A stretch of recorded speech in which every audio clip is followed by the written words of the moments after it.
Welcome to wings learning solution. Wings learning സൊല്യൂഷന്റെ ഒരു പുതിയ വീഡിയോയിലേക്ക് എല്ലാവർക്കും സ്വാഗതം. ഞാൻ ശ്രീരാഗ് ഭക്തപ്രിയം. നമ്മൾ ഈ വീഡിയോയിലൂടെ കൈകാര്യം ചെയ്യാൻ ഉദ്ദേശിക്കുന്ന വിഷയം +1 എക്കണോമിക്സിന്റെ രണ്ടാമത്തെ ഭാഗമായ സ്റ്റാറ്റിസ്റ്റിക്സ് ഫോർ എക്കണോമിക്സിലെ രണ്ടാമത്തെ അധ്യായമായ കളക്ഷൻ ഓഫ് ഡാറ്റ, ദത്തങ്ങളുടെ ശേഖരണം എന്ന് പറയുന്ന ചാപ്റ്ററുമായി ബന്ധപ്പെട്ട ഫോക്കസ് ഏരിയയുടെ ക്ലാസ് ആണ് ഇപ്പോൾ നിങ്ങൾ കണ്ടുകൊണ്ടിരിക്കുന്നത്. അപ്പോൾ വീഡിയോയിലേക്ക് ക്ലാസ്സിലേക്ക് പോകുന്നതിന് മുമ്പേ ഈ കണ്ടുകൊണ്ടിരിക്കുന്ന ആൾ ഈ ചാനൽ സബ്സ്ക്രൈബ് ചെയ്യാത്ത ഒരാളാണെങ്കിൽ തുടർന്നുള്ള ക്ലാസ്സുകൾക്ക് വേണ്ടിയിട്ടും ദയവായി ഈ ചാനൽ സബ്സ്ക്രൈബ് ചെയ്യുക, വീഡിയോ ലൈക്ക് ചെയ്യുക, ഷെയർ ചെയ്യുക. അപ്പോൾ നമുക്ക് നേരിട്ട് ക്ലാസ്സിലേക്ക് പോകാം. സ്റ്റാറ്റിസ്റ്റിക്സ് ഫോർ എക്കണോമിക്സിലെ രണ്ടാമത്തെ അധ്യായമായ കളക്ഷൻ ഓഫ് ഡാറ്റ എന്ന് പറയുന്ന ചാപ്റ്ററിൽ ഫോക്കസ് ഏരിയയിൽ കൊടുത്തിട്ടുള്ള ടോപ്പിക്കുകളാണ്, പ്രധാനപ്പെട്ട ടോപ്പിക്കുകളാണ് ഇപ്പോൾ നിങ്ങൾ സ്ക്രീനിൽ കാണുന്നത്. ആദ്യം ഈ ചാപ്റ്ററിന്റെ ഫോക്കസ് ഏരിയയിൽ പഠിക്കാനുള്ള ആദ്യത്തെ ടോപ്പിക് എന്താണ്? ഇൻട്രൊഡക്ഷൻ. ഈ ചാപ്റ്ററിന്റെ ആമുഖമാണ് പഠിക്കാനുള്ളത്. ഈ ചാപ്റ്ററിന്റെ ഇൻട്രൊഡക്ഷനിൽ നമ്മൾ വാട്ട് ഈസ് ഡാറ്റ, എന്താണ് ദത്തങ്ങൾ എന്ന് പഠിക്കാനുണ്ട്. അതുപോലെ തന്നെ ക്ലാസിഫിക്കേഷൻ ഓഫ് ഡാറ്റ, ദത്തങ്ങളുടെ തരംതിരിവിനെ പറ്റിയിട്ടും നമുക്ക് ഈ ചാപ്റ്ററിന്റെ ഇൻട്രൊഡക്ഷനിൽ പഠിക്കാനുണ്ട്. രണ്ടാമത് എന്താ പഠിക്കാനുള്ളത്? ഈ ചാപ്റ്ററിന്റെ ഇൻട്രൊഡക്ഷൻ കഴിഞ്ഞതിന് ശേഷം പിന്നീട് ഈ ചാപ്റ്ററിന്റെ ഫോക്കസ് ഏരിയയിൽ രണ്ടാമത് പഠിക്കാനുള്ള ടോപ്പിക് എന്താണ്? What are the sources of data, ദത്തങ്ങളുടെ ഉറവിടങ്ങൾ എന്തൊക്കെയാണെന്നതാണ് രണ്ടാമത് പഠിക്കാനുള്ളത്. മൂന്നാമത് പഠിക്കാനുള്ളത് എന്താണ്? How do we collect the primary data, എങ്ങനെയാണ് നമുക്ക് പ്രൈമറി ഡാറ്റ എങ്ങനെ നമുക്ക് ശേഖരിക്കാം, എങ്ങനെ നമുക്ക് പ്രാഥമിക ദത്തങ്ങൾ ശേഖരിക്കാം എന്നതാണ് മൂന്നാമത് പഠിക്കാനുള്ളത്. നാലാമത് പഠിക്കാനുള്ളത് എന്താണ്? ഇങ്ങനെ how do we collect the primary data കഴിഞ്ഞതിന് ശേഷം പിന്നീട് പഠിക്കാനുള്ളതാണ് census and sample survey method. Census മെത്തേഡിനെ പറ്റിയിട്ടും സാമ്പിൾ സർവേ മെത്തേഡിനെ പറ്റിയിട്ടാണ് ഈ ചാപ്റ്ററിൽ നാലാമത് പഠിക്കാനുള്ളത്. പിന്നീട് അഞ്ചാമത് പഠിക്കാനുള്ളത് എന്താണ്? Sampling and non sampling errors, sampling പിഴവുകളും സാമ്പിളിങ്ങിലൂടെ അല്ലാതെ ഉണ്ടാകുന്ന പിഴവുകളും എന്ന് പറയുന്ന ടോപ്പിക്കാണ് അഞ്ചാമത് പഠിക്കേണ്ടത്. ആറാമത് പഠിക്കേണ്ടത്, പിന്നീട് ഈ ചാപ്റ്ററിൽ ആറാമത് പഠിക്കേണ്ടത് census of India and NSSO എന്ന് പറയുന്ന ടോപ്പിക്കാണ്. Census of India and NSSO. പിന്നീട് ഈ ചാപ്റ്ററിൽ അവസാനം കൺക്ലൂഷൻ, ഈ ചാപ്റ്ററിന്റെ കൺക്ലൂഷൻ ആണ്. ഈ ചാപ്റ്ററിന്റെ കൺക്ലൂഷനിൽ നമ്മൾ ഈ ചാപ്റ്ററിൽ എന്തൊക്കെ കാര്യങ്ങളാണ് പഠിച്ചത്, ഈ ചാപ്റ്ററിന്റെ ഫോക്കസ് ഏരിയയിൽ എന്തൊക്കെയാണ് പഠിച്ചത് എന്നതാണ് ഈ ചാപ്റ്ററിന്റെ കൺക്ലൂഷനിൽ പറയേണ്ടത്.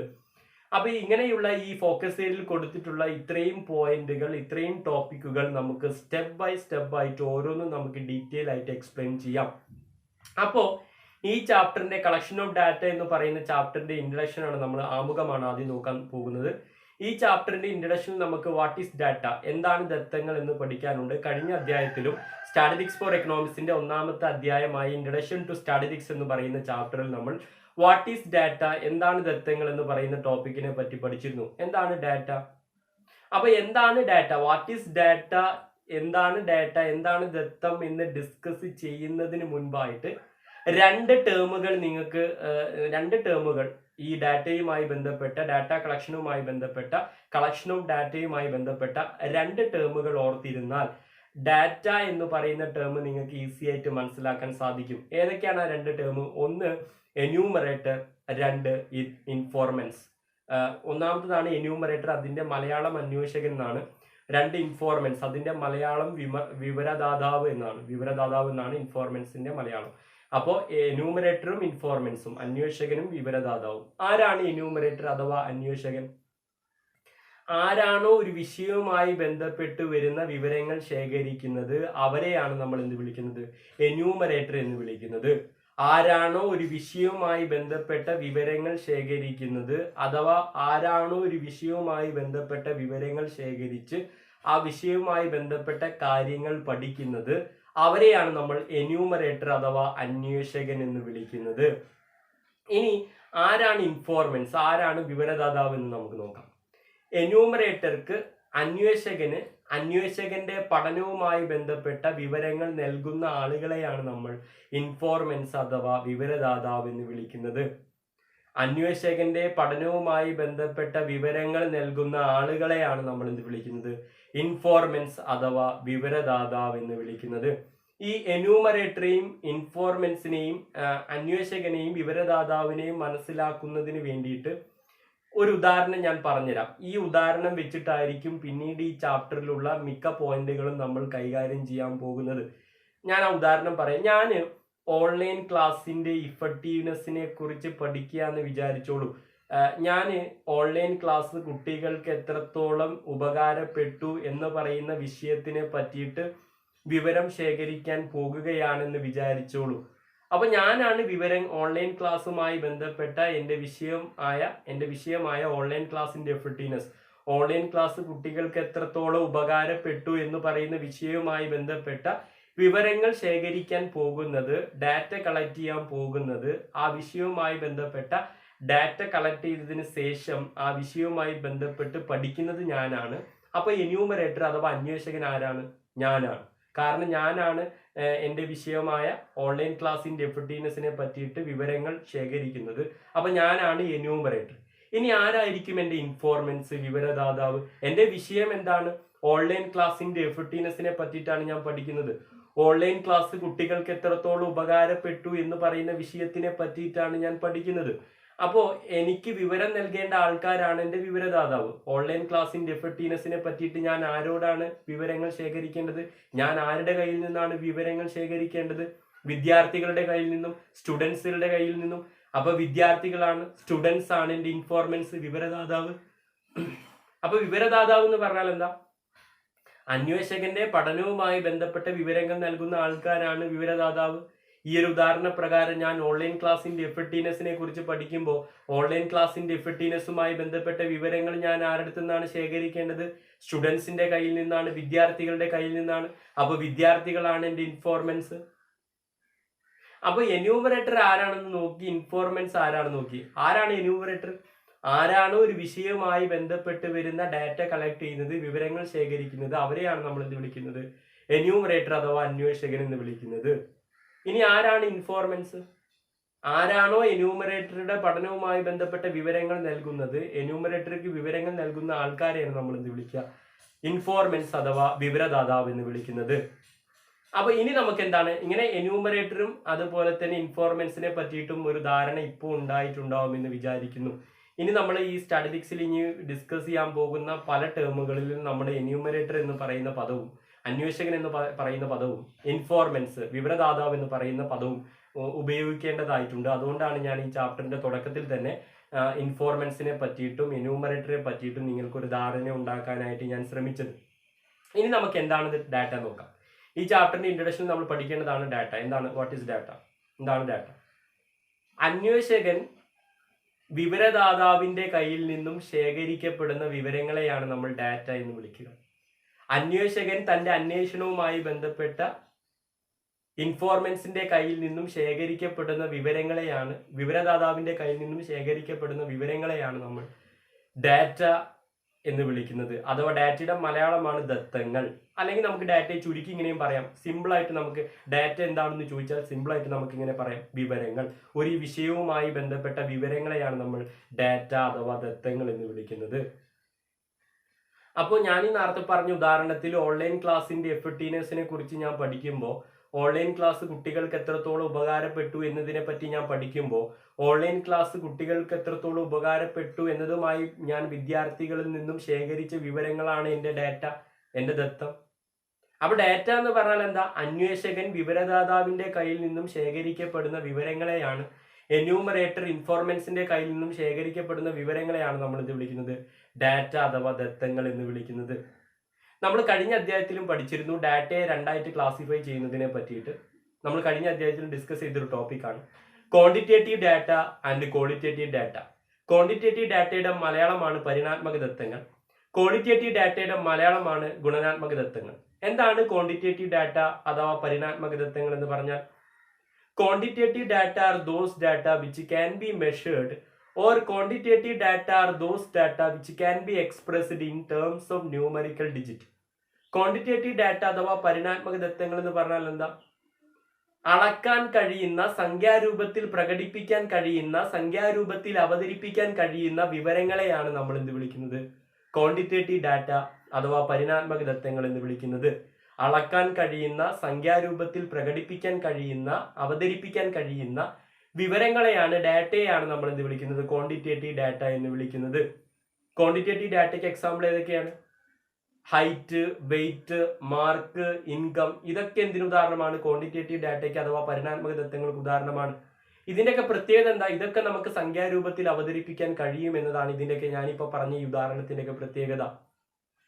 ഇങ്ങനെ ക്വാണ്ടിറ്റേറ്റീവ് ഡാറ്റ കഴിഞ്ഞാൽ പിന്നെ എന്താണ്? Qualitative data. ക്വാളിറ്റേറ്റീവ് ഡാറ്റയുടെ മലയാളമാണ് ഗുണനാത്മക ദത്തങ്ങൾ. എന്താണ് ക്വാളിറ്റേറ്റീവ് ഡാറ്റ എന്ന് പറഞ്ഞാൽ? Qualitative data are those data which cannot be expressed or in terms of numerical digit, or qualitative data are those data which cannot be measured. നമുക്ക് സംഖ്യാരൂപത്തിൽ അവതരിപ്പിക്കാൻ കഴിയാത്ത, പ്രകടിപ്പിക്കാൻ കഴിയാത്ത അഥവാ നമുക്ക് അളക്കാൻ കഴിയാത്ത ഡാറ്റയെയാണ്, വിവരങ്ങളെയാണ് നമ്മൾ ക്വാളിറ്റേറ്റീവ് ഡാറ്റ എന്ന് വിളിക്കുന്നത്. Qualitative data are those data which cannot be measured, or qualitative data are those data which cannot be expressed in terms of numerical digit. നമുക്ക് അളക്കാൻ കഴിയാത്ത, നമുക്ക് സംഖ്യാരൂപത്തിൽ പ്രകടിപ്പിക്കാൻ കഴിയാത്ത, അവതരിപ്പിക്കാൻ കഴിയാത്ത വിവരങ്ങളെയാണ് നമ്മൾ എന്ത് വിളിക്കുന്നത്? ക്വാളിറ്റേറ്റീവ് ഡാറ്റ അഥവാ ഗുണനാത്മകമായ ദത്തങ്ങൾ എന്ന് വിളിക്കുന്നത്. ക്വാളിറ്റേറ്റീവ് ഡാറ്റയ്ക്ക് എന്തൊക്കെ ഉദാഹരണം? നമ്മൾ എന്തൊക്കെ ഉദാഹരണം പറയാം? നമ്മൾ പേഴ്സണാലിറ്റി, അതുപോലെ തന്നെ ബിഹേവിയർ, അതുപോലെ തന്നെ ക്യാരക്ടർ, ഹോണസ്റ്റി, സത്യസന്ധത, ഇതൊക്കെ എന്തിനു ഉദാഹരണമാണ്? ക്വാളിറ്റേറ്റീവ് ഡാറ്റയ്ക്ക് ഉദാഹരണമാണ്. ഇപ്പൊ പറഞ്ഞ ഉദാഹരണത്തിന്റെയൊക്കെ പ്രത്യേകത എന്താ? ഇതൊന്നും നമുക്ക് സംഖ്യാരൂപത്തിൽ അവതരിപ്പിക്കാൻ കഴിയാത്തതാണ്, പ്രകടിപ്പിക്കാൻ കഴിയാത്തതാണ് എന്നതാണ് ഇതിന്റെയൊക്കെ പ്രത്യേകത. അപ്പൊ ഇതാണ് ക്വാളിറ്റേറ്റീവ് ഡാറ്റ. ഇപ്പൊ എന്താണ് ക്വാണ്ടിറ്റേറ്റീവ് ഡാറ്റ എന്നും ക്വാളിറ്റേറ്റീവ് ഡാറ്റ എന്നും നമ്മൾ ഡിസ്കസ് ചെയ്ത് കഴിഞ്ഞു. ഇങ്ങനെ ക്വാളിറ്റേറ്റീവ് ഡാറ്റ എന്താണ്, ക്വാണ്ടിറ്റേറ്റീവ് ഡാറ്റ എന്താണ്, ഈ ചാപ്റ്ററിന്റെ ഇൻട്രൊഡക്ഷനിൽ നമുക്ക് പഠിക്കേണ്ടത് ഇത്രയും കാര്യങ്ങളാണ്. അപ്പൊ ഈ ചാപ്റ്ററിന്റെ ഇൻട്രഡക്ഷനിൽ കാഷ് നോ ഡാറ്റ എന്ന് പറയുന്ന ചാപ്റ്ററിന്റെ ഇൻട്രഡക്ഷനിൽ നമ്മൾ എന്തൊക്കെ നോക്കി? ആരാണ് എന്യൂമറേറ്റർ, അന്വേഷകൻ ആരാണെന്ന് നോക്കി. ആരാണ് ഇൻഫോർമൻസ്, ആരാണ് വിവരദാതാവ് എന്ന് നോക്കി. അതുപോലെ എന്താണ് ഡാറ്റ എന്ന് നോക്കി. അതുപോലെ തന്നെ ഡാറ്റയുടെ രണ്ട് ക്ലാസിഫിക്കേഷനും, ക്വാണ്ടിറ്റേറ്റീവ് ഡാറ്റ പരിണാത്മക ദത്തങ്ങൾ എന്താണെന്ന് നോക്കി, ക്വാളിറ്റേറ്റീവ് ഡാറ്റ ഗുണനാത്മകമായ ദത്തങ്ങൾ എന്താണെന്ന് നോക്കി. ഇങ്ങനെ ഈ ചാപ്റ്ററിന്റെ ഇൻട്രഡക്ഷൻ കഴിഞ്ഞാൽ പിന്നീട് ഈ ചാപ്റ്ററിൽ പഠിക്കേണ്ടതാണ് what are the sources of data. ദത്തങ്ങളുടെ സ്രോതസ്സുകൾ ഏതൊക്കെയാണ്? സോഴ്സസ് ഓഫ് ഡാറ്റ എന്ന് പറയുന്ന ടോപ്പിക്കിനെ പറ്റിയിട്ടാണ് നമ്മൾ ഈ ചാപ്റ്ററിന്റെ രണ്ടാമത് പഠിക്കേണ്ടത്. പ്രധാനമായിട്ടും ഡാറ്റയ്ക്ക് രണ്ട് സോഴ്സുകളാണുള്ളത്, ഉറവിടമാണുള്ളത്. ഒന്ന് പ്രൈമറി ഡാറ്റ, പ്രാഥമിക ദത്തം. രണ്ട് സെക്കൻഡറി ഡാറ്റ, ദ്വിതീയ ദത്തം. പ്രധാനമായിട്ടും ഡാറ്റയ്ക്ക്, ദത്തങ്ങൾക്ക് രണ്ട് സ്രോതസ്സുകളാണ്, ഉറവിടമാണുള്ളത്. ഒന്ന് പ്രൈമറി ഡാറ്റ, പ്രാഥമിക ദത്തം. രണ്ട് സെക്കൻഡറി ഡാറ്റ, ദ്വിതീയ ദത്തം. എന്താണ് പ്രൈമറി ഡാറ്റ അഥവാ പ്രാഥമിക ദത്തം എന്ന് പറഞ്ഞാൽ? Primary data are those data which are directly collected by the enumerator from the informants. Primary data are those data which are directly collected by the enumerator from the informants. അന്വേഷകൻ വിവരദാതാവിന്റെ കയ്യിൽ നിന്നും നേരിട്ട് ശേഖരിക്കപ്പെടുന്ന വിവരങ്ങളെയാണ് നമ്മൾ primary data അഥവാ പ്രാഥമിക ദത്തങ്ങൾ എന്ന് വിളിക്കുന്നത്. അന്വേഷകൻ വിവരദാതാവിന്റെ കയ്യിൽ നിന്നും നേരിട്ട് ശേഖരിക്കപ്പെടുന്ന വിവരങ്ങളെയാണ് നമ്മൾ എന്ത് വിളിക്കുന്നത്? പ്രൈമറി ഡാറ്റ അഥവാ പ്രാഥമിക ദത്തങ്ങൾ എന്ന് വിളിക്കുന്നത്. ഉദാഹരണം, ഞാൻ നേരത്തെ പറഞ്ഞ ഉദാഹരണത്തിൽ ഞാൻ ഓൺലൈൻ ക്ലാസ്സിന്റെ ഇഫക്റ്റീവ്നെസ്സിനെ കുറിച്ച്, ഓൺലൈൻ ക്ലാസ് കുട്ടികൾക്ക് എത്രത്തോളം ഉപകാരപ്പെട്ടു എന്നതിനെ പറ്റിയിട്ട് കുട്ടികളെടുത്ത് നിന്നും, സ്റ്റുഡൻസിന്റെ കയ്യിൽ നിന്നും, വിദ്യാർത്ഥികളുടെ കയ്യിൽ നിന്നും ഞാൻ നേരിട്ടാണ് വിവരങ്ങൾ ശേഖരിക്കുന്നതെങ്കിൽ എനിക്ക് അങ്ങനെ കിട്ടുന്ന വിവരങ്ങളെയാണ് ഞാൻ എന്ത് വിളിക്കുന്നത്? പ്രൈമറി ഡാറ്റ അഥവാ പ്രാഥമിക ദത്തം എന്ന് വിളിക്കുന്നത്. അപ്പൊ പ്രൈമറി ഡാറ്റ എന്ന് പറഞ്ഞാൽ എന്താ? ഇൻഫോർമൻസിന്റെ കയ്യിൽ നിന്നും, വിവരദാതാവിന്റെ കയ്യിൽ നിന്നും അന്വേഷകൻ നേരിട്ട് ശേഖരിക്കപ്പെടുന്ന വിവരങ്ങളാണ് എന്ത്? പ്രൈമറി ഡാറ്റ അഥവാ പ്രാഥമിക ദത്തം. അപ്പൊ പ്രാഥമിക ദത്തം എന്ന് പറഞ്ഞാൽ ഞാൻ ഈ പറഞ്ഞ ഉദാഹരണ പ്രകാരം ഞാൻ ഈ ഓൺലൈൻ ക്ലാസ്സിന്റെ എഫക്റ്റീവ്നെസ്സിനെ പറ്റിയിട്ട്, ഓൺലൈൻ ക്ലാസ് കുട്ടികൾക്ക് എത്രത്തോളം ഉപകാരപ്പെട്ടു എന്നതിനെ പറ്റിയിട്ട് പഠിക്കുമ്പോൾ, ഓൺലൈൻ ക്ലാസ് കുട്ടികൾക്ക് എത്രത്തോളം ഉപകാരപ്പെട്ടു എന്നതിനെ പറ്റിയിട്ട് കുട്ടികളെടുത്ത് നിന്ന് തന്നെ ചോദിച്ചിട്ടാണ് വിവരങ്ങൾ ശേഖരിക്കുന്നതെങ്കിൽ, അങ്ങനെ ഞാൻ ശേഖരിക്കപ്പെടുന്ന, അങ്ങനെ എനിക്ക് ശേഖരിച്ച് ലഭിക്കുന്ന വിവരങ്ങളെയാണ് പ്രൈമറി ഡാറ്റ അഥവാ പ്രാഥമിക ദത്തം എന്ന് വിളിക്കുന്നത്. അപ്പോ അതാണ് പ്രൈമറി ഡാറ്റ. ഇനി ഇതിന് നേരെ ഓപ്പോസിറ്റ് ആണ് സെക്കൻഡറി ഡാറ്റ. എന്താ സെക്കൻഡറി ഡാറ്റ എന്ന് പറഞ്ഞാൽ? Secondary data are those data which are already published by someone. Secondary data are those data which are already published by someone. Secondary data എന്ന് പറഞ്ഞാൽ മുമ്പേ ശേഖരിച്ചു വെച്ചിട്ടുള്ള വിവരങ്ങളെയാണ്, മറ്റാരോ മുമ്പേ ശേഖരിച്ചു വെച്ചിട്ടുള്ള വിവരങ്ങളെയാണ് നമ്മൾ സെക്കൻഡറി ഡാറ്റ അഥവാ ദ്വിതീയ ദത്തം എന്ന് വിളിക്കുന്നത്. മറ്റാരോ മുൻപേ ശേഖരിച്ചു വെച്ചിട്ടുള്ള, ഓൾറെഡി പബ്ലിഷ്ഡ് ആയി കഴിഞ്ഞ, മുൻപേ പ്രസിദ്ധീകരിച്ച വിവരങ്ങളെയാണ് നമ്മൾ എന്ത് വിളിക്കുന്നത്? സെക്കൻഡറി ഡാറ്റ അഥവാ ദ്വിതീയ ദത്തങ്ങൾ എന്ന് വിളിക്കുന്നത്. അപ്പോ സെക്കൻഡറി ഡാറ്റയ്ക്ക് ഞാൻ എൻ്റെ എക്സാമ്പിളുമായി ബന്ധപ്പെട്ട് പറയുകയാണെങ്കിൽ, ഓൺലൈൻ ക്ലാസ്സിന്റെ ഇഫക്റ്റീവ്നെസ്സിനെ പറ്റിയിട്ട്, ഓൺലൈൻ ക്ലാസ് കുട്ടികൾക്ക് എത്രത്തോളം ഉപകാരപ്പെട്ടു എന്ന് പഠിക്കുന്നതിന് വേണ്ടിയിട്ട് ഞാൻ പത്രത്തിൽ നിന്നോ മാഗസിനിൽ നിന്നോ ആണ് ഞാൻ വിവരങ്ങൾ ശേഖരിക്കുന്നതെങ്കിൽ, അങ്ങനെ ഞാൻ ശേഖരിക്കുന്ന വിവരങ്ങളെയാണ് സെക്കൻഡറി ഡാറ്റ എന്ന് വിളിക്കുന്നത്, ദ്വിതീയ ദത്തം എന്ന് വിളിക്കുന്നത്. അപ്പൊ ഇങ്ങനെ പത്രത്തിലുള്ള ഒരു ഞാൻ ഓൺലൈൻ ക്ലാസ്സിന്റെ ഇഫക്റ്റീവ്നെസ്സിനെ പറ്റിയിട്ട്, ഓൺലൈൻ ക്ലാസ് കുട്ടികൾക്ക് എത്രത്തോളം ഉപകാരപ്പെട്ടു എന്ന് പറയുന്ന വിഷയത്തിനെ പറ്റിയിട്ട് പത്രത്തിൽ ഞാൻ ഒരു കുറിപ്പ് കണ്ടു. ആ കുറിപ്പിൽ നിന്ന് എടുത്തിട്ടാണ് ഞാൻ വിവരങ്ങൾ എടുക്കുന്നതെങ്കിൽ, അങ്ങനെ എടുക്കുന്ന വിവരങ്ങളെ ഞാൻ സെക്കൻഡറി ഡാറ്റ അഥവാ ദ്വിതീയ ദത്തം എന്ന് വിളിക്കും.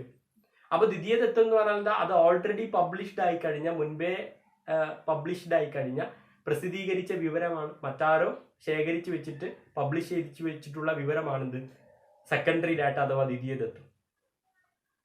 അപ്പൊ ഇപ്പൊ നമ്മൾ എന്ത് നോക്കി? പ്രൈമറി ഡാറ്റ എന്താന്ന് നോക്കി, സെക്കൻഡറി ഡാറ്റ എന്താന്ന് നോക്കി. ഇതാണ് ഡാറ്റയുടെ രണ്ട് സോഴ്സുകൾ. What are the sources of data എന്ന് പറയുന്ന ടോപ്പിക്കിൽ നിങ്ങൾ ഇത്രയും പഠിച്ചിരിക്കണം. അതുപോലെ തന്നെ ഈ പ്രൈമറി ഡാറ്റയും സെക്കൻഡറി ഡാറ്റയും തമ്മിലുള്ള ഡിഫറൻസ് നിങ്ങൾ ഓർത്തിരിക്കണം. പ്രൈമറി ഡാറ്റയും സെക്കൻഡറി ഡാറ്റയും തമ്മിലുള്ള വ്യത്യാസം എന്തായിരിക്കും? പ്രധാനപ്പെട്ട 3 വ്യത്യാസങ്ങളാണ് നമ്മൾ നോക്കാൻ പോകുന്നത്. ഒന്ന്, പ്രൈമറി ഡാറ്റയും സെക്കൻഡറി ഡാറ്റയും തമ്മിലുള്ള ഒന്നാമത്തെ വ്യത്യാസം എന്താ? പ്രൈമറി ഡാറ്റ എന്ന് പറഞ്ഞാൽ എന്താ? എന്യൂമറേറ്റർ, അന്വേഷകൻ നേരിട്ട് ശേഖരിക്കപ്പെടുന്ന വിവരങ്ങളാണ് എന്ത്? Primary data. സെക്കൻഡറി ഡാറ്റ എന്ന് പറഞ്ഞാൽ അന്വേഷകൻ നേരിട്ട് ശേഖരിക്കപ്പെടുന്ന വിവരങ്ങളാണോ? അല്ല, മറ്റാരോ മുൻപേ ശേഖരിച്ചു വെച്ചിട്ടുള്ള, ഓൾറെഡി പബ്ലിഷ്ഡ് ആയി കഴിഞ്ഞിട്ടുള്ള വിവരങ്ങളാണെന്ത്? Secondary data. അപ്പൊ പ്രൈമറി ഡാറ്റ എന്ന് പറഞ്ഞാൽ അന്വേഷകൻ നേരിട്ട് ശേഖരിക്കപ്പെടുന്ന വിവരങ്ങളാണ്. സെക്കൻഡറി ഡാറ്റയോ നേരിട്ട് ശേഖരിക്കപ്പെടുന്ന വിവരങ്ങളല്ല, ഓൾറെഡി പബ്ലിഷ്ഡ് ആയി കഴിഞ്ഞിട്ടുള്ള വിവരമാണ് സെക്കൻഡറി ഡാറ്റ. ഇതാണ് ഒന്നാമത്തെ വ്യത്യാസം. രണ്ടാമത്തെ വ്യത്യാസം എന്താണ്? നോക്കിക്കോളൂ. പ്രൈമറി ഡാറ്റയാണോ സെക്കൻഡറി ഡാറ്റയാണോ കളക്ട് ചെയ്യാൻ എക്സ്പെൻസീവ് ആയിട്ടുള്ളത്? പ്രൈമറി ദത്തം, പ്രാഥമിക ദത്തമാണോ ദ്വിതീയ ദത്തമാണോ ശേഖരിക്കാൻ ചെലവുള്ളത്? പ്രൈമറി ഡാറ്റ എന്ന് പറഞ്ഞാൽ നേരിട്ട് പോയിട്ട് ശേഖരിക്കപ്പെടുന്ന വിവരങ്ങളാണ്. സെക്കൻഡറി ഡാറ്റ എന്ന് പറഞ്ഞാൽ നമ്മൾ മാഗസിനിൽ നിന്നോ ന്യൂസ് പേപ്പറിൽ നിന്നോ എടുത്ത് ശേഖരിക്കപ്പെടുന്ന വിവരങ്ങളാണ് ഇത് സെക്കൻഡറി ഡാറ്റ. ഇങ്ങനെ പ്രൈമറി ഡാറ്റയാണോ സെക്കൻഡറി ഡാറ്റയാണോ ശേഖരിക്കാൻ ചെലവുള്ളത്? പ്രൈമറി ഡാറ്റയിൽ. അപ്പൊ പ്രൈമറി ഡാറ്റ എന്ന് പറഞ്ഞാൽ എന്താണ്? മോർ എക്സ്പെൻസീവ് ആണ്. പ്രൈമറി ഡാറ്റ കളക്ട് ചെയ്യാൻ എന്താണ്? എക്സ്പെൻസീവ് ആണ്. സെക്കൻഡറി ഡാറ്റയോ less expensive comparing to primary data. Secondary data collect ചെയ്യാൻ എന്താണ്? അത്ര എക്സ്പെൻസീവ് അല്ല, ഏതുമായി താരതമ്യം ചെയ്ത് നോക്കുമ്പോൾ? പ്രൈമറി ഡാറ്റയുമായി താരതമ്യം ചെയ്ത് നോക്കുമ്പോൾ. ഇതാണ് രണ്ടാമത്തെ വ്യത്യാസം. മൂന്നാമത്തെ വ്യത്യാസം, പ്രൈമറി ഡാറ്റയിലൂടെ നമുക്ക് ഫ്രഷ് ആയിട്ടുള്ള, ടൈം ബോണ്ടഡ് ആയിട്ടുള്ള ഡാറ്റ നമുക്ക് കിട്ടും. ഫ്രഷ് ആയിട്ടുള്ള ഡാറ്റ കിട്ടും. പ്രൈമറി ഡാറ്റ എന്ന് പറഞ്ഞാൽ അന്വേഷകൻ, നമ്മൾ നേരിട്ട് ഇൻഫോർമൻസിന്റെ കയ്യിൽ നിന്നും വിവരദാതാവിന്റെ കയ്യിൽ നിന്നും നേരിട്ട് ശേഖരിക്കപ്പെടുന്ന വിവരങ്ങളാണല്ലോ. ഇങ്ങനെ നമ്മൾ നേരിട്ട് വിവരങ്ങൾ ഇൻഫോർമൻസിന്റെ കയ്യിൽ നിന്നും വിവരദാതാവിന്റെ കയ്യിൽ നിന്നും നേരിട്ട് വിവരങ്ങൾ ശേഖരിക്കുമ്പോൾ, അങ്ങനെ നേരിട്ട് ശേഖരിക്കുമ്പോൾ നമുക്ക് കിട്ടുന്ന വിവരങ്ങൾ എന്തായിരിക്കും? നല്ല ടൈം ബോണ്ടഡ് ആയിട്ടുള്ള, ഫ്രഷ് ആയിട്ടുള്ള ഡാറ്റ ആയിരിക്കും. കൃത്യമായിട്ടുള്ള വിവരങ്ങളായിരിക്കും നമുക്ക് കിട്ടുന്നത്. സെക്കൻഡറി ഡാറ്റ എന്ന് പറഞ്ഞാൽ മറ്റന്വേഷകൻ മറ്റാവശ്യങ്ങൾക്ക് വേണ്ടിയിട്ട് മുൻപേ ശേഖരിച്ചു വെച്ചിട്ടുള്ള, ഓൾറെഡി പബ്ലിഷ് ചെയ്തിട്ടുള്ള വിവരങ്ങളാണ് സെക്കൻഡറി ഡാറ്റ. സെക്കൻഡറി ഡാറ്റ നമ്മൾ ഓൺലൈൻ ക്ലാസ്സിന്റെ എഫക്റ്റീവ്നെസ്സിനെ പറ്റിയിട്ട് ഇപ്പൊ പോയിട്ട് വിദ്യാർത്ഥികളോട് നേരിട്ട് ചോദിക്കുമ്പോൾ കിട്ടുന്ന വിവരം എന്തായിരിക്കും? ഫ്രഷ് ആയിരിക്കും. അതാണ് പ്രൈമറി ഡാറ്റ. അത് ഫ്രഷ് ആയിരിക്കും. നമ്മൾ ഓൺലൈൻ ക്ലാസ് 2020 തുടങ്ങിയിട്ടുണ്ടല്ലോ. നമ്മൾ ഇപ്പോഴാണ് ഓൺലൈൻ ക്ലാസ്സിന്റെ എഫക്റ്റീവ്നെസ്സിനെ കുറിച്ച് പഠിക്കുന്നതെങ്കിൽ, കഴിഞ്ഞ കൊല്ലം പത്രത്തിൽ ഓൺലൈൻ ക്ലാസ്സിന്റെ എഫക്റ്റീവ്നെസ്സിനെ പറ്റിയിട്ട് പറഞ്ഞ വിവരങ്ങൾ ഇപ്പോഴത്തെ പഠിക്കുമ്പോൾ അതിലൊരു വ്യത്യാസം ഉണ്ടായി കാണുമല്ലോ. ഇപ്പോൾ ഓൺലൈൻ ക്ലാസ് ഒന്നും കൂടി മികച്ചതായി കാണുമല്ലോ. അപ്പോൾ ഇങ്ങനെ സെക്കൻഡറി ഡാറ്റയിലൂടെ നമുക്ക് ഔട്ട്ഡേറ്റഡ് ആയിട്ടുള്ള, പഴകിയ വിവരങ്ങളായിരിക്കും നമുക്ക് ലഭിക്കുന്നത്. പക്ഷേ പ്രൈമറി ഡാറ്റയിലൂടെ നമുക്ക് ഫ്രഷ് ആയിട്ടുള്ള വിവരങ്ങൾ കിട്ടും. കാരണം നമ്മൾ നേരിട്ടാണ് ഇൻഫോർമൻസിന്റെ കയ്യിൽ നിന്നും വിവരദാതാവിന്റെ കയ്യിൽ നിന്നും നമ്മൾ നേരിട്ടാണ് വിവരങ്ങൾ ശേഖരിക്കുന്നത്. അപ്പോൾ ഇതാണ് ഈ ഒരു പ്രൈമറി ഡാറ്റയും സെക്കൻഡറി ഡാറ്റയും തമ്മിലുള്ള വ്യത്യാസം. ആദ്യത്തെ വ്യത്യാസം എന്തായിരുന്നു? പ്രൈമറി ഡാറ്റ എന്ന് പറഞ്ഞാൽ ഡയറക്റ്റ് ആയി കളക്ട് ചെയ്യുന്ന ഡാറ്റയാണ്. സെക്കൻഡറി ഡാറ്റ എന്ന് പറഞ്ഞാൽ ഓൾറെഡി പബ്ലിഷ്ഡ് ആയി കഴിഞ്ഞിട്ടുള്ള ഡാറ്റയാണ്. രണ്ടാമത്തെ വ്യത്യാസം എന്തായിരുന്നു? പ്രൈമറി ഡാറ്റ ശേഖരിക്കാൻ എക്സ്പെൻസീവ് ആണ്, സെക്കൻഡറി ഡാറ്റ ശേഖരിക്കാൻ പ്രൈമറി ഡാറ്റയുടെ അത്ര എക്സ്പെൻസീവ് അല്ല. അതാണ് രണ്ടാമത്തെ ഒരു വ്യത്യാസം. മൂന്നാമത്തെ വ്യത്യാസം എന്തായിരുന്നു? പ്രൈമറി ഡാറ്റയിലൂടെ നമുക്ക് ടൈം ബോണ്ടഡ് ആയിട്ടുള്ള ഫ്രഷ് ആയിട്ടുള്ള വിവരങ്ങൾ ലഭിക്കും. സെക്കൻഡറി ഡാറ്റയിലൂടെ നമുക്ക് ഔട്ട്ഡേറ്റഡ് ആയിട്ടുള്ള പഴയ വിവരങ്ങളായിരിക്കും ചിലപ്പോൾ കിട്ടുന്നത്. ഇതാണ് ഈ പ്രൈമറി ഡാറ്റയും സെക്കൻഡറി ഡാറ്റയും തമ്മിലുള്ള വ്യത്യാസം. അപ്പോൾ ഇപ്പോൾ നമ്മൾ what are the sources of ഡാറ്റയിൽ പ്രൈമറി ഡാറ്റ എന്താണെന്ന് പഠിച്ചു, സെക്കൻഡറി ഡാറ്റ എന്താണെന്ന് പഠിച്ചു. പ്രൈമറി ഡാറ്റയും സെക്കൻഡറി ഡാറ്റയും തമ്മിലുള്ള വ്യത്യാസം എന്താണെന്നും പഠിച്ചു. പ്രൈമറി ഡാറ്റ എന്ന് പറഞ്ഞാൽ എന്താ? അന്വേഷകൻ വിവരദാതാവിന്റെ കയ്യിൽ നിന്നും നേരിട്ട് ശേഖരിക്കപ്പെടുന്ന വിവരങ്ങളെയാണ് നമ്മൾ പ്രൈമറി ഡാറ്റ അഥവാ പ്രാഥമിക ദത്തം എന്ന് വിളിക്കുന്നത്. എന്തായിരുന്നു സെക്കൻഡറി ഡാറ്റ എന്ന് പറഞ്ഞാൽ? മറ്റന്വേഷകൻ മറ്റാവശ്യങ്ങൾക്ക് വേണ്ടിയിട്ട് മുൻപേ ശേഖരിച്ചു വെച്ചിട്ടുള്ള, ഓൾറെഡി പബ്ലിഷ് ചെയ്ത് വെച്ചിട്ടുള്ള, പ്രസിദ്ധീകരിച്ച് കഴിഞ്ഞ വിവരങ്ങളെയാണ് നമ്മൾ എന്ത് വിളിക്കുന്നത്? സെക്കൻഡറി ഡാറ്റ എന്ന് വിളിക്കുന്നത്. ഈ പ്രൈമറി ഡാറ്റ അൺപബ്ലിഷ്ഡ് ഫോർമാറ്റിലായിരിക്കും, പ്രസിദ്ധീകരിക്കാത്ത രൂപത്തിലായിരിക്കും. എന്നാൽ സെക്കൻഡറി ഡാറ്റ പബ്ലിഷ്ഡ് ഫോമിലായിരിക്കും, അത് പബ്ലിഷ് ചെയ്തിട്ടുള്ള, പ്രസിദ്ധീകരിച്ചിട്ടുള്ള വിവരങ്ങളായിരിക്കും. ഇങ്ങനെ what are the sources of data, ഡാറ്റയുടെ സ്രോതസ്സുകൾ ഏതൊക്കെയാണ്, ഉറവിടം ഏതൊക്കെയാണെന്ന് പഠിച്ചു കഴിഞ്ഞാൽ പിന്നീട് ഈ ചാപ്റ്ററിൽ പഠിക്കേണ്ടത് how do we collect the primary data, എങ്ങനെയാണ് നമ്മൾ പ്രാഥമിക ദത്തങ്ങൾ ശേഖരിക്കുക എന്നതാണ് ഈ ചാപ്റ്ററിൽ പിന്നീട് പഠിക്കാനുള്ളത്. പ്രൈമറി ഡാറ്റ എന്ന് പറഞ്ഞാൽ അന്വേഷകൻ നേരിട്ട് ശേഖരിക്കപ്പെടുന്ന ഇൻഫോർമൻസിന്റെ കയ്യിൽ നിന്നും വിവരദാതാവിന്റെ കയ്യിൽ നിന്നും നേരിട്ട് ശേഖരിക്കപ്പെടുന്ന വിവരങ്ങളെയാണല്ലോ നമ്മൾ പ്രൈമറി ഡാറ്റ എന്ന് വിളിക്കുന്നത്. ഇങ്ങനെ ഈ പ്രൈമറി ഡാറ്റ ശേഖരിക്കാനുള്ള 3 രീതികളെ പറ്റിയിട്ടാണ് ഈ ചാപ്റ്ററിൽ പഠിക്കേണ്ടത്. അന്വേഷകൻ വിവരദാതാവിന്റെ കയ്യിൽ നിന്നും വിവരങ്ങൾ നേരിട്ട് ശേഖരിക്കാനായുള്ള 3 മെത്തേഡുകളെ പറ്റിയിട്ടാണ് ഈ ചാപ്റ്ററിൽ പഠിക്കേണ്ടത്. പ്രൈമറി ഡാറ്റ കളക്ട് ചെയ്യാനുള്ള, പ്രാഥമിക ദത്തം കളക്ട് ചെയ്യാൻ ഒരു എന്യൂമറേറ്റർക്ക് പ്രധാനമായിട്ടും 3 മെത്തേഡുകൾ ഉപയോഗിക്കാം. ആ 3 മെത്തേഡുകളെ പറ്റിയിട്ടാണ് നമ്മൾ ഡിസ്കസ് ചെയ്യാൻ പോകുന്നത്. പ്രൈമറി ഡാറ്റ കളക്ട് ചെയ്യാനുള്ള 3 മെത്തേഡുകളെ പറ്റിയിട്ട്. ഒന്ന്, ഡയറക്റ്റ് പേഴ്സണൽ ഇന്റർവ്യൂ, വ്യക്തികളോടുള്ള നേരിട്ടുള്ള അഭിമുഖം. 2, ടെലിഫോൺ ഇന്റർവ്യൂ, ടെലിഫോൺ മുഖേനയുള്ള അഭിമുഖം. 3, മെയിലിംഗ് ക്വസ്റ്റ്യനെയർ, തപാൽ മുഖേനയുള്ള ചോദ്യാവലി. 1, ഡയറക്റ്റ് പേഴ്സണൽ ഇന്റർവ്യൂ, വ്യക്തികളോടുള്ള നേരിട്ടുള്ള അഭിമുഖം. 2, ടെലിഫോൺ ഇന്റർവ്യൂ, ടെലിഫോൺ അഭിമുഖം. 3, മെയിലിംഗ് ക്വസ്റ്റ്യനെയർ, തപാൽ മുഖേനയുള്ള ചോദ്യാവലി. ഈ 3 മെത്തേഡുകളെ പറ്റിയിട്ട് നമുക്ക് ഡീറ്റെയിൽ ആയിട്ട് നോക്കാം. ഒന്ന്, ഡയറക്റ്റ് പേഴ്സണൽ ഇന്റർവ്യൂ, വ്യക്തികളോടുള്ള നേരിട്ടുള്ള അഭിമുഖം. എന്താണ് വ്യക്തികളോടുള്ള നേരിട്ടുള്ള അഭിമുഖം, ഡയറക്റ്റ് പേഴ്സണൽ ഇന്റർവ്യൂ? എങ്ങനെയാണ് ഈ മെത്തേഡ് ഉപയോഗിച്ചിട്ട് എന്യൂമറേറ്റർ അന്വേഷകൻ ഇൻഫോർമൻസിന്റെ കയ്യിൽ നിന്നും വിവരദാതാവിന്റെ കയ്യിൽ നിന്നും വിവരങ്ങൾ ശേഖരിക്കുന്നത്? ഇൻഫോർമൻസ് അന്വേഷകൻ വിവരദാതാവിന്റെ കയ്യിൽ നിന്നും ഇൻഫോർമൻസിന്റെ കയ്യിൽ നിന്നും ഫേസ് ടു ഫേസ് ഇന്റർവ്യൂ നടത്തിയിട്ട് മുഖാമുഖം ആശയവിനിമയം നടത്തിയിട്ടാണ് വിവരങ്ങൾ ശേഖരിക്കുന്നതെങ്കിൽ ആ മെത്തേഡിനെ വിളിക്കുന്ന പേരാണ് എന്ത്? ഡയറക്റ്റ് പേഴ്സണൽ ഇന്റർവ്യൂ, വ്യക്തികളോടുള്ള നേരിട്ടുള്ള അഭിമുഖം. അപ്പൊ വ്യക്തികളോടുള്ള നേരിട്ടുള്ള അഭിമുഖം എന്ന് പറയുന്ന മെത്തേഡ് ഉപയോഗിച്ചിട്ട്, രീതി ഉപയോഗിച്ചിട്ട് എങ്ങനെയാണ് അന്വേഷകൻ വിവരദാതാവിന്റെ കയ്യിൽ നിന്നും വിവരങ്ങൾ, ഡാറ്റ ശേഖരിക്കുന്നത്? വിവരദാതാവിന്റെ കയ്യിൽ നിന്നും അന്വേഷകൻ മുഖാമുഖം ഇന്റർവ്യൂ നടത്തിയിട്ടാണ്, ആശയവിനിമയം നടത്തിയിട്ടാണ് വിവരങ്ങൾ ശേഖരിക്കുന്നതെങ്കിൽ ആ മെത്തേഡിനെ വിളിക്കുന്ന പേരാണ് ഡയറക്റ്റ് പേഴ്സണൽ ഇന്റർവ്യൂ, വ്യക്തികളോടുള്ള നേരിട്ടുള്ള അഭിമുഖം. അപ്പൊ ഇതിന്റെ ഒരു അഡ്വാൻറ്റേജും ഡിസഡ്വാൻറ്റേജും, ഗുണവും ദോഷവും എന്താണെന്ന് നമുക്ക് നോക്കാം. ഈ ഒരു ഡയറക്റ്റ് പേഴ്സണൽ ഇന്റർവ്യൂവിന്റെ, വ്യക്തികളോടുള്ള നേരിട്ടുള്ള അഭിമുഖത്തിന്റെ ഒരു ഗുണം എന്താണ്? We get reliable data. നമുക്ക് വളരെ വിശ്വസനീയമായിട്ടുള്ള വിവരങ്ങളായിരിക്കും ഡയറക്റ്റ് പേഴ്സണൽ ഇന്റർവ്യൂ, വ്യക്തികളോടുള്ള നേരിട്ടുള്ള അഭിമുഖം നടത്തുമ്പോൾ നമുക്ക് കിട്ടുന്ന വിവരങ്ങൾ എന്തായിരിക്കും? മോർ റിയലബിൾ ആയിരിക്കും, വിശ്വസനീയമായിരിക്കും. കാരണം വ്യക്തികളോടുള്ള നേരിട്ടുള്ള അഭിമുഖത്തിൽ നമ്മൾ എന്യൂമറേറ്റർ ഇൻഫോർമൻസുമായിട്ട് മുഖാമുഖം ഇന്റർവ്യൂ നടത്തിയിട്ടാണ്, ആശയവിനിമയം നടത്തിയിട്ടാണ് വിവരങ്ങൾ ശേഖരിക്കുന്നത്. ഇങ്ങനെ മുഖാമുഖം ആശയവിനിമയം നടത്തുമ്പോൾ കിട്ടുന്ന വിവരങ്ങൾ അതിനൊക്കെ കൃത്യത കൂടാനുള്ള സാധ്യതയാണുള്ളത്. റിയലബിൾ ആയിരിക്കും. ഇങ്ങനെ നമുക്ക് കിട്ടുന്ന വിവരങ്ങൾ റിയലബിൾ ആയിരിക്കും. അതാണ് ഇതിൻ്റെ ഒരു advantage. We get more reliable data.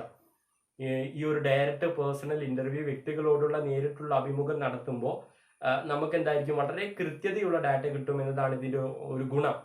ഇനി ഇതിൻ്റെ ഒരു ദോഷം, ഡിസഡ്വാൻറ്റേജ്, ഈ ഒരു ഡയറക്റ്റ് പേഴ്സണൽ ഇന്റർവ്യൂവിന്റെ വ്യക്തികളോടുള്ള നേരിട്ടുള്ള അഭിമുഖത്തിന്റെ ഒരു പോരായ്മ എന്താണെന്ന് ചോദിച്ചാൽ,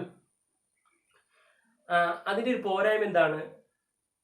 മോർ എക്സ്പെൻസീവ് ആണ്, അതിന് ചെലവ് കൂടുതലാണ്. മറ്റുള്ള മെത്തേഡുകളെ അപേക്ഷിച്ച് ഇങ്ങനെ വ്യക്തികളോടുള്ള നേരിട്ടുള്ള അഭിമുഖത്തിന് ചെലവ് കൂടുതലാണ്. നമ്മൾ നേരത്തെ പറഞ്ഞ ഉദാഹരണം വെച്ചിട്ട് നമ്മൾ പഠിക്കുകയാണ്. നമ്മൾ 1000 വിദ്യാർത്ഥികളോട് 1000 വിദ്യാർത്ഥികളിൽ നിന്ന് ഓൺലൈൻ ക്ലാസ് എത്രത്തോളം ഉപകാരപ്പെട്ടു എന്ന് പറയുന്ന വിഷയത്തിനെ പറ്റിയിട്ട് വിവരങ്ങൾ ശേഖരിക്കാന്ന് വിചാരിച്ചോളൂ. അപ്പൊ ഡയറക്റ്റ് പേഴ്സണൽ ഇന്റർവ്യൂ, വ്യക്തികളോടുള്ള നേരിട്ടുള്ള അഭിമുഖം എന്ന് പറഞ്ഞാൽ എന്താ? ഈ ഒരു ഉദാഹരണ പ്രകാരം ഞാൻ 1000 വിദ്യാർത്ഥികളോടും ഞാൻ നേരിട്ട് സംവദിച്ച് 1000 വിദ്യാർത്ഥികളെ അടുത്തേക്ക് ചെന്ന് ഞാൻ അവരോട് മുഖാമുഖം ഇന്റർവ്യൂ നടത്തിയിട്ട് ഞാൻ വിവരങ്ങൾ ശേഖരിക്കപ്പെടുന്ന മെത്തേഡാണിത് ഈ വ്യക്തികളോടുള്ള നേരിട്ടുള്ള അഭിമുഖം അഥവാ ഡയറക്റ്റ് പേഴ്സണൽ ഇന്റർവ്യൂ. ഇങ്ങനെ ഈ 1000 വിദ്യാർത്ഥികളോട് ഞാൻ മുഖാമുഖം ആശയവിനിമയം നടത്തുമ്പോൾ എനിക്ക് കിട്ടുന്ന വിവരങ്ങൾ എന്തായിരിക്കും? അത് റിയലബിൾ ആയിരിക്കും. അതാണ് ഇതിൻ്റെ ഒരു അഡ്വാൻറ്റേജ്. ഇതിന്റെ ഡിസ്അഡ്വാൻറ്റേജ് എന്തായിരുന്നു? ഞാനിങ്ങനെ ഈ 1000 വിദ്യാർത്ഥികളോട് മുഖാമുഖം ഇന്റർവ്യൂ നടത്തുന്നതിന് വേണ്ടിയിട്ട് എനിക്ക് ഒരുപാട് രൂപ ചെലവഴിക്കേണ്ടി വരും. ചിലപ്പോൾ ഈ 1000 വിദ്യാർത്ഥികളും 1000 സ്ഥലത്തായിരിക്കും, വ്യത്യസ്ത ഇടങ്ങളിലുള്ള വിദ്യാർത്ഥികളായിരിക്കും. ഇങ്ങനെ വ്യത്യസ്ത ഇടങ്ങളിലുള്ള വിദ്യാർത്ഥികളോട് നേരിട്ട് ആശയവിനിമയം നടത്താനായിട്ട് എനിക്ക് ട്രാവലിംഗ് എക്സ്പെൻസ്, യാത്രാ കൂലിയൊക്കെ ഒരുപാട് വേണ്ടി വരും. അപ്പൊ ഇതാണ് ഇതിന്റെ ഒരു ഡിസഡ്വാൻറ്റേജ്. എന്താണ്? ഈ ഡയറക്റ്റ് പേഴ്സണൽ ഇന്റർവ്യൂ കുറച്ചും കൂടി എക്സ്പെൻസീവ് ആണ്. അപ്പോൾ ഇങ്ങനെ ഇതാണ് ഡയറക്റ്റ് പേഴ്സണൽ ഇന്റർവ്യൂവിനെ പറ്റിയിട്ട് പഠിക്കാനുള്ളത്, വ്യക്തികളോടുള്ള നേരിട്ടുള്ള അഭിമുഖത്തിൽ പഠിക്കാനുള്ളത്. ഇങ്ങനെ ഡയറക്റ്റ് പേഴ്സണൽ ഇന്റർവ്യൂ കഴിഞ്ഞാൽ പ്രൈമറി ഡാറ്റ കളക്ട് ചെയ്യാനുള്ള രണ്ടാമത്തെ മെത്തേഡ് എന്താണ്? Telephone interview. എന്താ ടെലിഫോൺ ഇന്റർവ്യൂ എന്ന് പറഞ്ഞാൽ? ടെലിഫോൺ ഇന്റർവ്യൂ വഴി എങ്ങനെയാണ്, ടെലിഫോൺ അഭിമുഖം വഴി എങ്ങനെയാണ് എന്യൂമറേറ്റർ, അന്വേഷകൻ ഇൻഫോർമൻസിന്റെ കയ്യിൽ നിന്നും വിവരദാതാവിന്റെ കയ്യിൽ നിന്നും വിവരങ്ങൾ ശേഖരിക്കുന്നത്? ടെലിഫോൺ ഉപയോഗിച്ചുകൊണ്ട് ഫോൺ വഴി ആശയവിനിമയം നടത്തി എന്യൂമറേറ്റർ, അന്വേഷകൻ ഇൻഫോർമൻസിന്റെ കയ്യിൽ നിന്നും വിവരദാതാവിന്റെ കയ്യിൽ നിന്നും വിവരങ്ങൾ ശേഖരിക്കുകയാണെങ്കിൽ ആ മെത്തേഡിനെ വിളിക്കുന്ന പേരാണ് ടെലിഫോൺ ഇന്റർവ്യൂ. അപ്പൊ ടെലിഫോൺ ഇന്റർവ്യൂ പ്രകാരം, ഈ ഒരു മെത്തേഡ് പ്രകാരം എന്യൂമറേറ്റർ എങ്ങനെയാണ് ഇൻഫോർമൻസിന്റെ കയ്യിൽ നിന്നും, അന്വേഷകൻ എങ്ങനെയാണ് വിവരദാതാവിന്റെ കയ്യിൽ നിന്നും വിവരങ്ങൾ ശേഖരിക്കുന്നത്? ടെലിഫോൺ വഴി, മൊബൈൽ ഫോൺ വഴി ആശയവിനിമയം നടത്തിയിട്ട് വിവരങ്ങൾ ശേഖരിക്കുന്ന രീതിയാണിത് ടെലിഫോൺ ഇന്റർവ്യൂ അഥവാ ടെലിഫോൺ വഴിയുള്ള അഭിമുഖം എന്ന് പറയുന്നത്. ടെലിഫോൺ മുഖേന അഭിമുഖം നടത്തിയിട്ട് വിവരങ്ങൾ ശേഖരിക്കപ്പെടുന്ന രീതിയാണ് ടെലിഫോൺ ഇന്റർവ്യൂ. ഇങ്ങനെ ടെലിഫോൺ മുഖേന അഭിമുഖം നടത്തിയിട്ട് ഈ എന്യൂമറേറ്റർ, അന്വേഷകൻ ഇൻഫോർമൻസിന്റെ കയ്യിൽ നിന്നും വിവരങ്ങൾ ശേഖരിക്കുമ്പോൾ ആ ഒരു മെത്തേഡിന്റെ അഡ്വാൻറ്റേജ് എന്തായിരിക്കും? ലെസ് എക്സ്പെൻസീവ് ആയിരിക്കും, ചെലവ് കുറവായിരിക്കും. നമുക്കറിയാം, മൊബൈൽ ഫോണിലൂടെ ആശയവിനിമയം നടത്താൻ വേണ്ടിയിട്ട്, കമ്മ്യൂണിക്കേറ്റ് ചെയ്യാൻ വേണ്ടിയിട്ട് മൊബൈൽ ഫോണിൽ കൂടെ ഇപ്പോൾ കോൾ ചെയ്യാൻ വേണ്ടിയിട്ട് നമുക്ക് അത്ര രൂപയുടെ ചെലവൊന്നും വേണ്ട. Comparing to direct personal interview, telephone interview less expensive ആണ് comparing to direct personal interview. വ്യക്തികളോടുള്ള നേരിട്ടുള്ള അഭിമുഖത്തിൽ നമ്മൾ നമ്മൾ ഏതൊക്കെ ഇൻഫോർമൻസിന്റെ കയ്യിൽ നിന്നാണോ വിവരങ്ങൾ ശേഖരിക്കേണ്ടത്, ആ ഇൻഫോർമൻസിനൊക്കെ നേരിട്ട് കണ്ടിട്ട് വേണമായിരുന്നു വിവരങ്ങൾ ശേഖരിക്കാൻ. എന്നാൽ ടെലിഫോൺ ഇന്റർവ്യൂ ആണ് നമ്മൾ ഉപയോഗിക്കുന്നതെങ്കിൽ ടെലിഫോണിലൂടെ ആശയവിനിമയം നടത്തിയാൽ മതി. അപ്പൊ എന്താണ്? ടെലിഫോണിലൂടെ ആശയവിനിമയം, നമ്മൾ 1000 വിദ്യാർത്ഥികളെ എടുത്തിട്ടാണ് ഈ പഠിക്കുന്നതെങ്കിൽ, 1000 വിദ്യാർത്ഥികളോടാണ് നമ്മൾ ഓൺലൈൻ ക്ലാസിന്റെ ഫലപ്രാപ്തിയെ കുറിച്ച് പഠിക്കുന്നതെങ്കിൽ, ഈ 1000 വിദ്യാർത്ഥികളോട് നമ്മൾ മൊബൈൽ ഫോണിലൂടെ സംസാരിച്ചാൽ മതി, ലെസ് എക്സ്പെൻസീവ് ആണ്.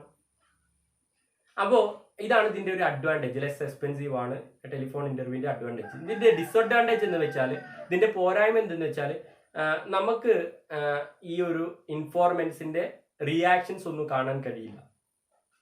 ടെലിഫോണിലൂടെ ആശയവിനിമയം നടത്തിയിട്ടാണ് നമ്മൾ വിവരങ്ങൾ ശേഖരിക്കുന്നതെങ്കിൽ, നമ്മൾ ഓഡിയോ കോൾ ആണ് ഉപയോഗിക്കുന്നതെങ്കിൽ, നമ്മളെ സൗണ്ടാണ് ഉപയോഗിക്കുന്നതെങ്കിൽ, ഓഡിയോ കോൾ ആണ് നമ്മൾ ഉപയോഗിക്കുന്നതെങ്കിൽ, ഇൻഫോർമൻസിനെ ഇങ്ങനെ ടെലിഫോണിലൂടെ ഇന്റർവ്യൂ നടത്തുമ്പോൾ എന്യൂമറേറ്റർക്ക് കാണാൻ സാധിക്കില്ല. കാരണം ടെലിഫോണിലൂടെയാണല്ലോ മൊബൈൽ ഫോണിലൂടെയാണല്ലോ ആശയവിനിമയം നടത്തുന്നത്. ഇങ്ങനെ മൊബൈൽ ഫോണിലൂടെ ആശയവിനിമയം നടത്തുമ്പോൾ ഇൻഫോർമൻസിന്റെ റിയാക്ഷൻസ് ഒന്നും, ഫേഷ്യൽ റിയാക്ഷൻസ്, മുഖഭാവങ്ങൾ, ഓരോ ചോദ്യങ്ങളും ചോദിക്കുമ്പോൾ അദ്ദേഹത്തിന്റെ മുഖഭാവങ്ങളൊന്നും ആർക്ക് തിരിച്ചറിയാൻ സാധിക്കില്ല? എന്യൂമറേറ്റർക്ക് തിരിച്ചറിയാൻ സാധിക്കില്ല. അപ്പോ എന്യൂമറേറ്റർക്ക് ഇൻഫോർമൻസിന്റെ റിയാക്ഷൻസ്, പ്രതികരണങ്ങൾ നേരിട്ട് കാണാൻ സാധിക്കുന്നില്ല ഇങ്ങനെ ടെലിഫോൺ ഇന്റർവ്യൂയിലൂടെ അഭിമുഖം നടത്തുമ്പോൾ. അതാണ് ഇതിന്റെ ഒരു പോരായ്മ. അപ്പൊ ഇങ്ങനെ മൊബൈൽ ഫോണിലൂടെ നമ്മൾ 1000 വിദ്യാർത്ഥികളോട് ഓൺലൈൻ ക്ലാസിന്റെ എഫക്റ്റീവ്നെസ്സിനെ കുറിച്ച് പഠിക്കുമ്പോൾ അതെന്താണ്? അത് ചെലവ് കുറവാണ്. പക്ഷേ 1000 വിദ്യാർത്ഥികളോട് നമ്മൾ മൊബൈൽ ഫോണിലൂടെ ഓഡിയോ കോൾ ചെയ്യുമ്പോൾ ആ വിദ്യാർത്ഥികൾ ഓരോ ചോദ്യത്തിനും മറുപടി നൽകുമ്പോൾ ആ വിദ്യാർത്ഥികളുടെ മുഖത്തിലുള്ള ഭാവങ്ങൾ എനിക്ക് തിരിച്ചറിയാൻ കഴിയില്ല. അതാണ് ഇതിൻ്റെ ഒരു ഡിസഡ്വാൻറ്റേജ്, പോരായ്മ. അപ്പൊ ഇതാണ് ഈ ഒരു ടെലിഫോൺ ഇന്റർവ്യൂവിനെ പറ്റിയിട്ട് പഠിക്കാനുള്ളത്. അപ്പൊ ടെലിഫോൺ വഴി അഭിമുഖം നടത്തിയിട്ട് വിവരങ്ങൾ ശേഖരിക്കപ്പെടുന്ന, മൊബൈൽ ഫോണിലൂടെ ആശയവിനിമയം നടത്തിയിട്ട് എന്യൂമറേറ്റർ, അന്വേഷകൻ, ഇൻഫോർമൻസിന്റെ കയ്യിൽ നിന്നും വിവരദാതാവിന്റെ കയ്യിൽ നിന്നും വിവരങ്ങൾ ശേഖരിക്കപ്പെടുന്ന രീതിയാണെന്ത്, ടെലിഫോൺ ഇന്റർവ്യൂ. ഇങ്ങനെ പ്രൈമറി ഡാറ്റ കളക്ട് ചെയ്യാനുള്ള രണ്ടാമത്തെ മെത്തേഡായ ടെലിഫോൺ ഇന്റർവ്യൂ കഴിഞ്ഞാൽ പിന്നീട് വരുന്ന മൂന്നാമത്തെ മെത്തേഡ് എന്താണ്, മെയിലിംഗ് ക്വസ്റ്റ്യനെയർ, തപാൽ മുഖേനയുള്ള ചോദ്യാവലി. എങ്ങനെയാണ് തപാൽ മുഖേനയുള്ള ചോദ്യാവലി ഉപയോഗിച്ചുകൊണ്ട് ഇൻഫോർമൻസിന്റെ കയ്യിൽ നിന്നും വിവരദാതാവിന്റെ കയ്യിൽ നിന്നും എന്യൂമറേറ്റർ അഥവാ അന്വേഷകൻ വിവരങ്ങൾ ശേഖരിക്കുന്നത്? ഈ ഒരു രീതി പ്രകാരം എങ്ങനെയാണ് എന്യൂമറേറ്റർ വിവരദാതാവിന്റെ കയ്യിൽ നിന്നും അന്വേഷകൻ ഈ വിവരദാതാവിന്റെ ഇൻഫോർമൻസിന്റെ കയ്യിൽ നിന്നും ഡാറ്റ കളക്ട് ചെയ്യുന്നത് എന്ന് ചോദിച്ചാൽ, വിവരങ്ങൾ ശേഖരിക്കുന്നത് എന്ന് ചോദിച്ചാൽ, ഇവിടെ അന്വേഷകൻ, എന്യൂമറേറ്റർ അദ്ദേഹത്തിന്റെ പഠന വിഷയവുമായി ബന്ധപ്പെട്ട് കുറച്ച് ചോദ്യങ്ങൾ തയ്യാറാക്കുകയും ചോദ്യാവലി തയ്യാറാക്കുകയും ആ ചോദ്യാവലി ഇൻഫോർമൻസിന്റെ അഡ്രസ്സിലേക്ക്, വിവരദാതാവിന്റെ വിലാസത്തിലേക്ക്, അഡ്രസ്സിലേക്ക് അയച്ചു കൊടുക്കുകയും ഇങ്ങനെ ആ ചോദ്യാവലി അയച്ചു കൊടുത്തുകൊണ്ട് ആ ചോദ്യാവലിക്കുള്ള മറുപടി ആര് സ്വീകരിക്കുന്നു, ഇൻഫോർമൻസിന്റെ കയ്യിൽ നിന്നും അന്വേഷകൻ സ്വീകരിക്കുന്നു. അങ്ങനെ ആ സ്വീകരിക്കുന്ന മറുപടിയിൽ അന്വേഷകന് ആവശ്യമായിട്ടുള്ള വിവരങ്ങൾ ഉണ്ടാകും. അങ്ങനെ ഡാറ്റ കളക്ട് ചെയ്യുന്ന രീതിയാണെന്ത്, മെയിലിംഗ് ക്വസ്റ്റ്യനെയർ, തപാൽ മുഖേനയുള്ള ചോദ്യാവലി.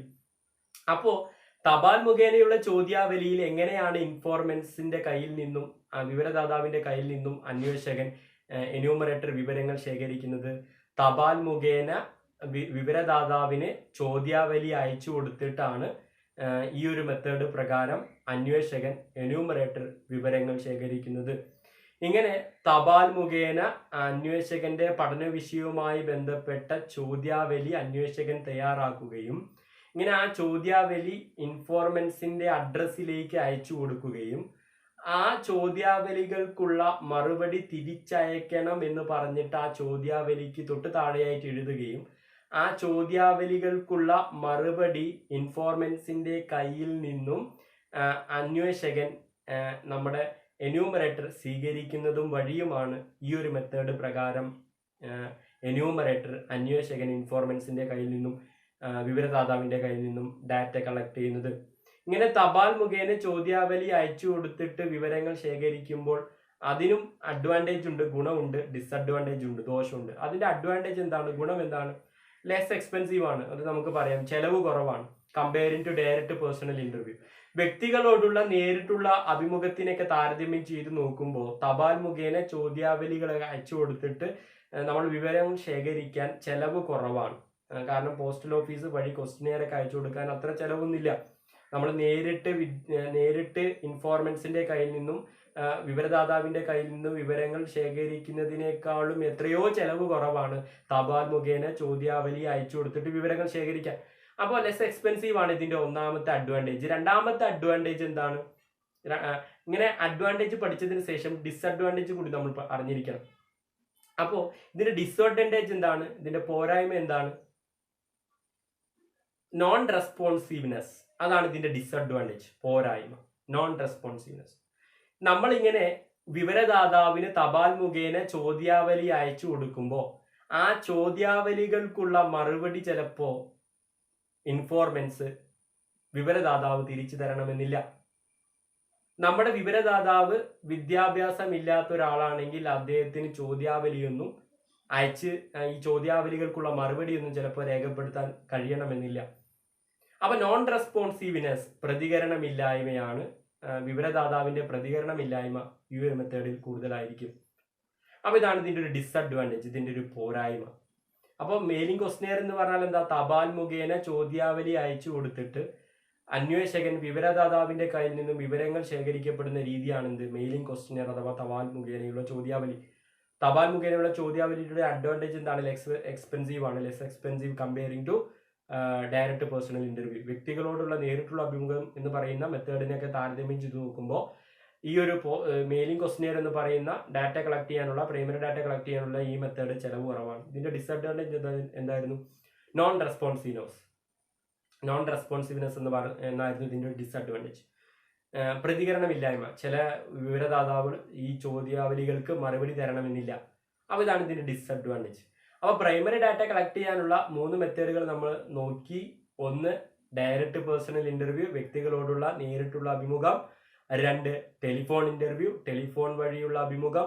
3 മെയിലിംഗ് ക്വസ്റ്റ്യൻ, തപാൽ മുഖേനയുള്ള ചോദ്യാവലി. ഡയറക്റ്റ് പേഴ്സണൽ ഇന്റർവ്യൂ പ്രകാരം എങ്ങനെയായിരുന്നു ഈ എന്യൂമറേറ്റർ ഇൻഫോർമൻസിന്റെ കയ്യിൽ നിന്ന് ഡാറ്റ കളക്ട് ചെയ്തത്?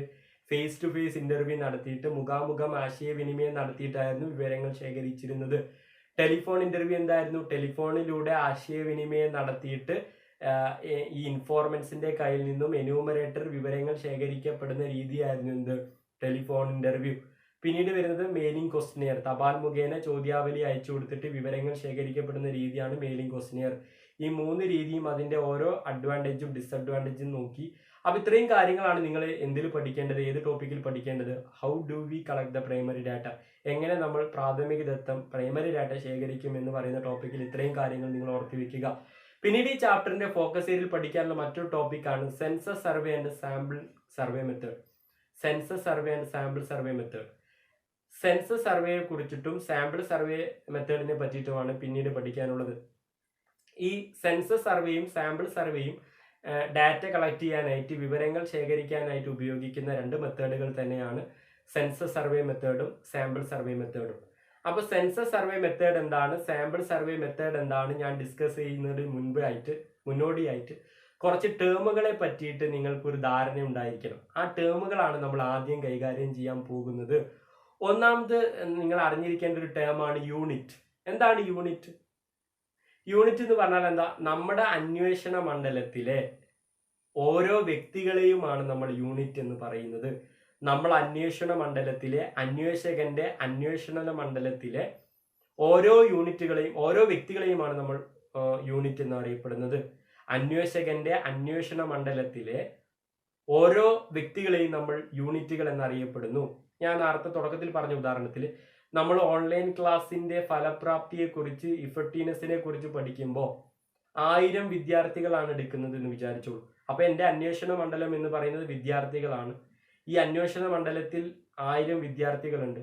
ഈ 1000 വിദ്യാർത്ഥികളും എന്താണ്? ഓരോ യൂണിറ്റുകളാണ്. ഈ 1000 വിദ്യാർത്ഥികളും ഓരോ യൂണിറ്റുകളാണ്. അപ്പൊ അതാണ് യൂണിറ്റ്. അന്വേഷകന്റെ അന്വേഷണ മണ്ഡലത്തിലെ ഓരോ വ്യക്തികളെയും നമ്മൾ ഓരോ യൂണിറ്റുകൾ എന്നറിയപ്പെടുന്നു. അപ്പൊ ആകെ എത്ര യൂണിറ്റുകൾ ഉണ്ടെന്ന് ചോദിച്ചാൽ എത്രയാണ്? 1000. നമ്മുടെ ഈ ഉദാഹരണ പ്രകാരം 1000 ആണ്. അപ്പൊ ഇങ്ങനെ അന്വേഷകന്റെ അന്വേഷണ മണ്ഡലത്തിലെ ഓരോ വ്യക്തികളെയും നമ്മൾ ഓരോ യൂണിറ്റുകൾ എന്നറിയപ്പെടുന്നു. 1 തൊട്ട് 1000 വരെയുള്ള വിദ്യാർത്ഥികളും ഓരോ യൂണിറ്റ് ആണ് എന്ന് നിങ്ങൾ ഓർത്തിരിക്കുക. അപ്പൊ ഇതാണ് യൂണിറ്റ് എന്ന് പറയുന്നത്. യൂണിറ്റ് എന്ന് പറഞ്ഞാൽ എന്താണ്? അന്വേഷകന്റെ അന്വേഷണ മണ്ഡലത്തിലെ ഓരോ വ്യക്തികളെയും നമ്മൾ ഓരോ യൂണിറ്റുകൾ എന്ന് പറയുന്നു. നമ്മുടെ ഉദാഹരണ പ്രകാരം നമ്മൾ ഓൺലൈൻ ക്ലാസിന്റെ എഫക്റ്റീവ്നെസ്സിനെ പറ്റിയിട്ട് പഠിക്കുന്നതിന് വേണ്ടിയിട്ട് 1000 കുട്ടികളെയാണ് തിരഞ്ഞെടുത്തത്. ഈ 1000 കുട്ടികൾ എന്താണ്? ഓരോ യൂണിറ്റുകളാണ്. ഇങ്ങനെ യൂണിറ്റ് എന്താണെന്ന് പഠിച്ചതിന് ശേഷം പിന്നീട് ഓർത്തിരിക്കേണ്ട മറ്റൊരു ബേസിക് ടേം ആണ് പോപ്പുലേഷൻ. എന്താ പോപ്പുലേഷൻ എന്ന് പറഞ്ഞാൽ? അന്വേഷണ മണ്ഡലത്തിലെ ആകെ യൂണിറ്റുകളുടെ സമുച്ചയമാണ് പോപ്പുലേഷൻ. അന്വേഷണ മണ്ഡലത്തിലെ ആകെ യൂണിറ്റുകളുടെ സമുച്ചയമാണ് പോപ്പുലേഷൻ. ഞാൻ ഒരു ഉദാഹരണം പറയുമ്പോൾ, നേരത്തെ പറഞ്ഞ ഉദാഹരണമായി ബന്ധപ്പെട്ട് നമ്മൾ എക്സ്പ്ലെയിൻ ചെയ്യുമ്പോൾ നിങ്ങൾക്ക് മനസ്സിലായിക്കോളും.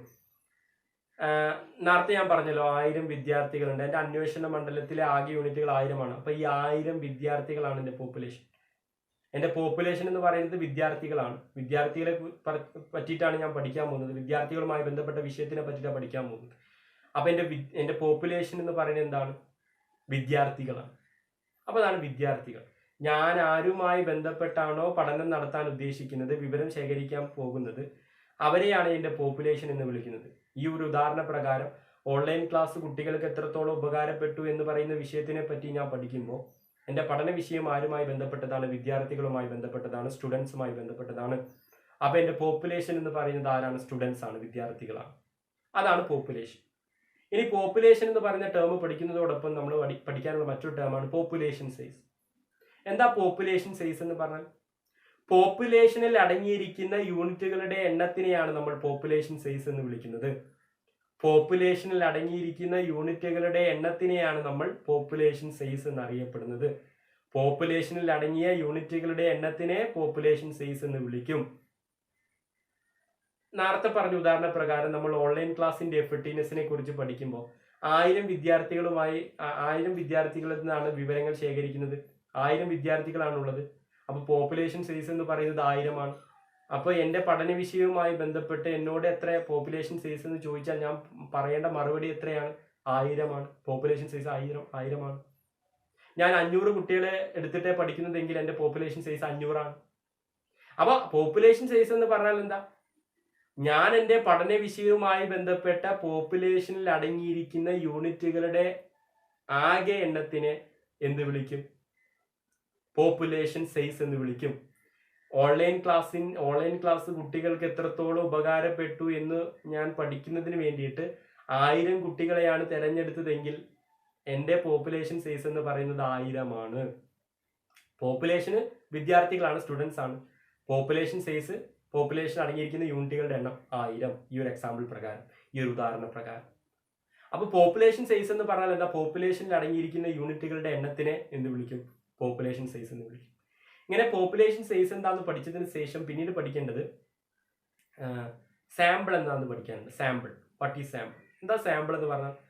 പോപ്പുലേഷന്റെ പ്രാതിനിധ്യ സ്വഭാവം അടങ്ങിയ ചില യൂണിറ്റുകളെ സാമ്പിൾ എന്ന് വിളിക്കും. പോപ്പുലേഷന്റെ പ്രാതിനിധ്യ സ്വഭാവം അടങ്ങിയ ചില യൂണിറ്റുകളെ, കുറച്ചെണ്ണം യൂണിറ്റുകളെ നമ്മൾ സാമ്പിൾ എന്ന് വിളിക്കും. ഞാൻ ആ ഉദാഹരണം പറഞ്ഞിട്ട് ഡിസ്കസ് ചെയ്യുമ്പോൾ നിങ്ങൾക്ക് കുറച്ചും കൂടി ക്ലാരിറ്റി ആയിട്ട് മനസ്സിലാക്കാൻ സാധിക്കും. 1000 വിദ്യാർത്ഥികളാണല്ലോ നമ്മൾ ആദ്യം വിവരങ്ങൾ ശേഖരിക്കാനായിട്ട് തെരഞ്ഞെടുത്തത്. ഈ 1000 വിദ്യാർത്ഥികളിൽ നിന്നും നമ്മൾ ഓൺലൈൻ ക്ലാസിന്റെ എഫക്റ്റീവ്നെസ്സിനെ പറ്റിയിട്ട് ഡാറ്റ കളക്ട് ചെയ്യുന്നില്ല. കുറച്ചെണ്ണമേ എടുക്കുന്നുള്ളൂ. 1000 എണ്ണത്തിൽ നിന്നും ഒരു 50 കുട്ടികളിൽ നിന്നേ എടുക്കുന്നുള്ളൂ. അപ്പൊ ഈ 50 കുട്ടികൾ എന്ന് പറയുന്നത് എന്താണ്? എൻ്റെ സാമ്പിൾ ആണ്. അപ്പോ സാമ്പിൾ എന്ന് പറഞ്ഞാൽ എന്താ? പോപ്പുലേഷന്റെ പ്രാതിനിധ്യ സ്വഭാവം അടങ്ങിയ ചില യൂണിറ്റുകളെ, കുറച്ചെണ്ണം യൂണിറ്റുകളെ നമ്മൾ എന്ത് വിളിക്കും? സാമ്പിൾ എന്ന് വിളിക്കും. 1000 കുട്ടികളുടെ വിദ്യാർത്ഥികളുടെ കയ്യിൽ നിന്നും ഓൺലൈൻ ക്ലാസിന്റെ ഫലപ്രാപ്തിയെ കുറിച്ച് വിവരങ്ങൾ ശേഖരിക്കുന്നതിന് പകരം പെട്ടെന്ന് പഠനം നടത്താൻ വേണ്ടിയിട്ട്, പെട്ടെന്ന് വിവരങ്ങൾ ലഭിക്കാൻ വേണ്ടിയിട്ട് 1000 കുട്ടികളിൽ നിന്ന് വിവരങ്ങൾ എടുക്കുന്നില്ല. 50 കുട്ടികളെ നമ്മൾ തിരഞ്ഞെടുക്കുന്നുള്ളൂ. 1000 എണ്ണത്തിൽ നിന്നും 50 വിദ്യാർത്ഥികളെ തിരഞ്ഞെടുക്കുന്നു. അപ്പോൾ ഈ 50 കുട്ടികളും എന്നെ സംബന്ധിച്ചിടത്തോളം എന്താണ്? എൻ്റെ സാമ്പിൾ ആണ്. അപ്പൊ ഇപ്പൊ നിങ്ങൾക്ക് സാമ്പിൾ എന്താണെന്ന് മനസ്സിലായിട്ടുണ്ടാവും എന്ന് വിചാരിക്കുന്നു. അപ്പൊ സാമ്പിൾ എന്ന് പറഞ്ഞാൽ പോപ്പുലേഷന്റെ പ്രാതിനിധ്യ സ്വഭാവം അടങ്ങിയ ചില യൂണിറ്റുകളെ നമ്മൾ എന്ത് വിളിക്കും? സാമ്പിൾ എന്ന് വിളിക്കും. ഇങ്ങനെ സാമ്പിൾ എന്താണെന്ന് പഠിച്ചതിന് ശേഷം പിന്നീട് പഠിക്കാനുള്ള മറ്റൊരു ടേമാണ് സാമ്പിൾ സൈസ്.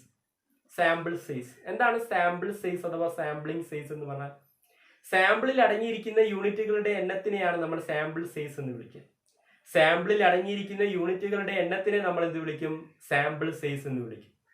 നമ്മൾ 50 വിദ്യാർത്ഥികളെയാണ് സാമ്പിളായി തിരഞ്ഞെടുത്തത്.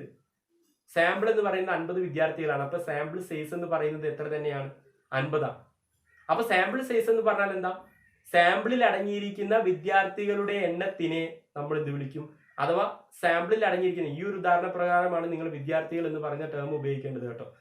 അല്ലാണ്ട് നിങ്ങളോട് സാമ്പിൾ എന്താണെന്ന് ചോദിച്ചാൽ നിങ്ങൾ പറയേണ്ടത് എങ്ങനെയാണ്? സാമ്പിളിൽ അടങ്ങിയിരിക്കുന്ന യൂണിറ്റുകളുടെ എണ്ണത്തിനെയാണ് നമ്മൾ എന്ത് വിളിക്കുക? സാമ്പിൾ സൈസ് എന്ന് വിളിക്കുക. നമ്മൾ 50 വിദ്യാർത്ഥികളെയാണ് സാമ്പിളായി തെരഞ്ഞെടുത്തത്. സാമ്പിൾ സൈസ് എന്ന് പറയുന്നത് 50 ആണ്. അപ്പൊ അതാണ് സാമ്പിൾ സൈസ്. സാമ്പിൾ സൈസ് പഠിച്ചതിന് ശേഷം പിന്നീട് പഠിക്കേണ്ട മറ്റൊരു ടേമാണ് സാമ്പിളിംഗ്. എന്താ സാമ്പിളിംഗ് എന്ന് പറഞ്ഞാൽ? പോപ്പുലേഷനിൽ നിന്നും സാമ്പിളിനെ തിരഞ്ഞെടുക്കാനുള്ള രീതിയാണ് നമ്മൾ സാമ്പിളിംഗ് എന്ന് വിളിക്കുന്നത്. പോപ്പുലേഷനിൽ നിന്നും സാമ്പിളിനെ തിരഞ്ഞെടുക്കാനുള്ള രീതിയെ നമ്മൾ എന്ത് വിളിക്കും? സാമ്പിളിംഗ് എന്ന് വിളിക്കും.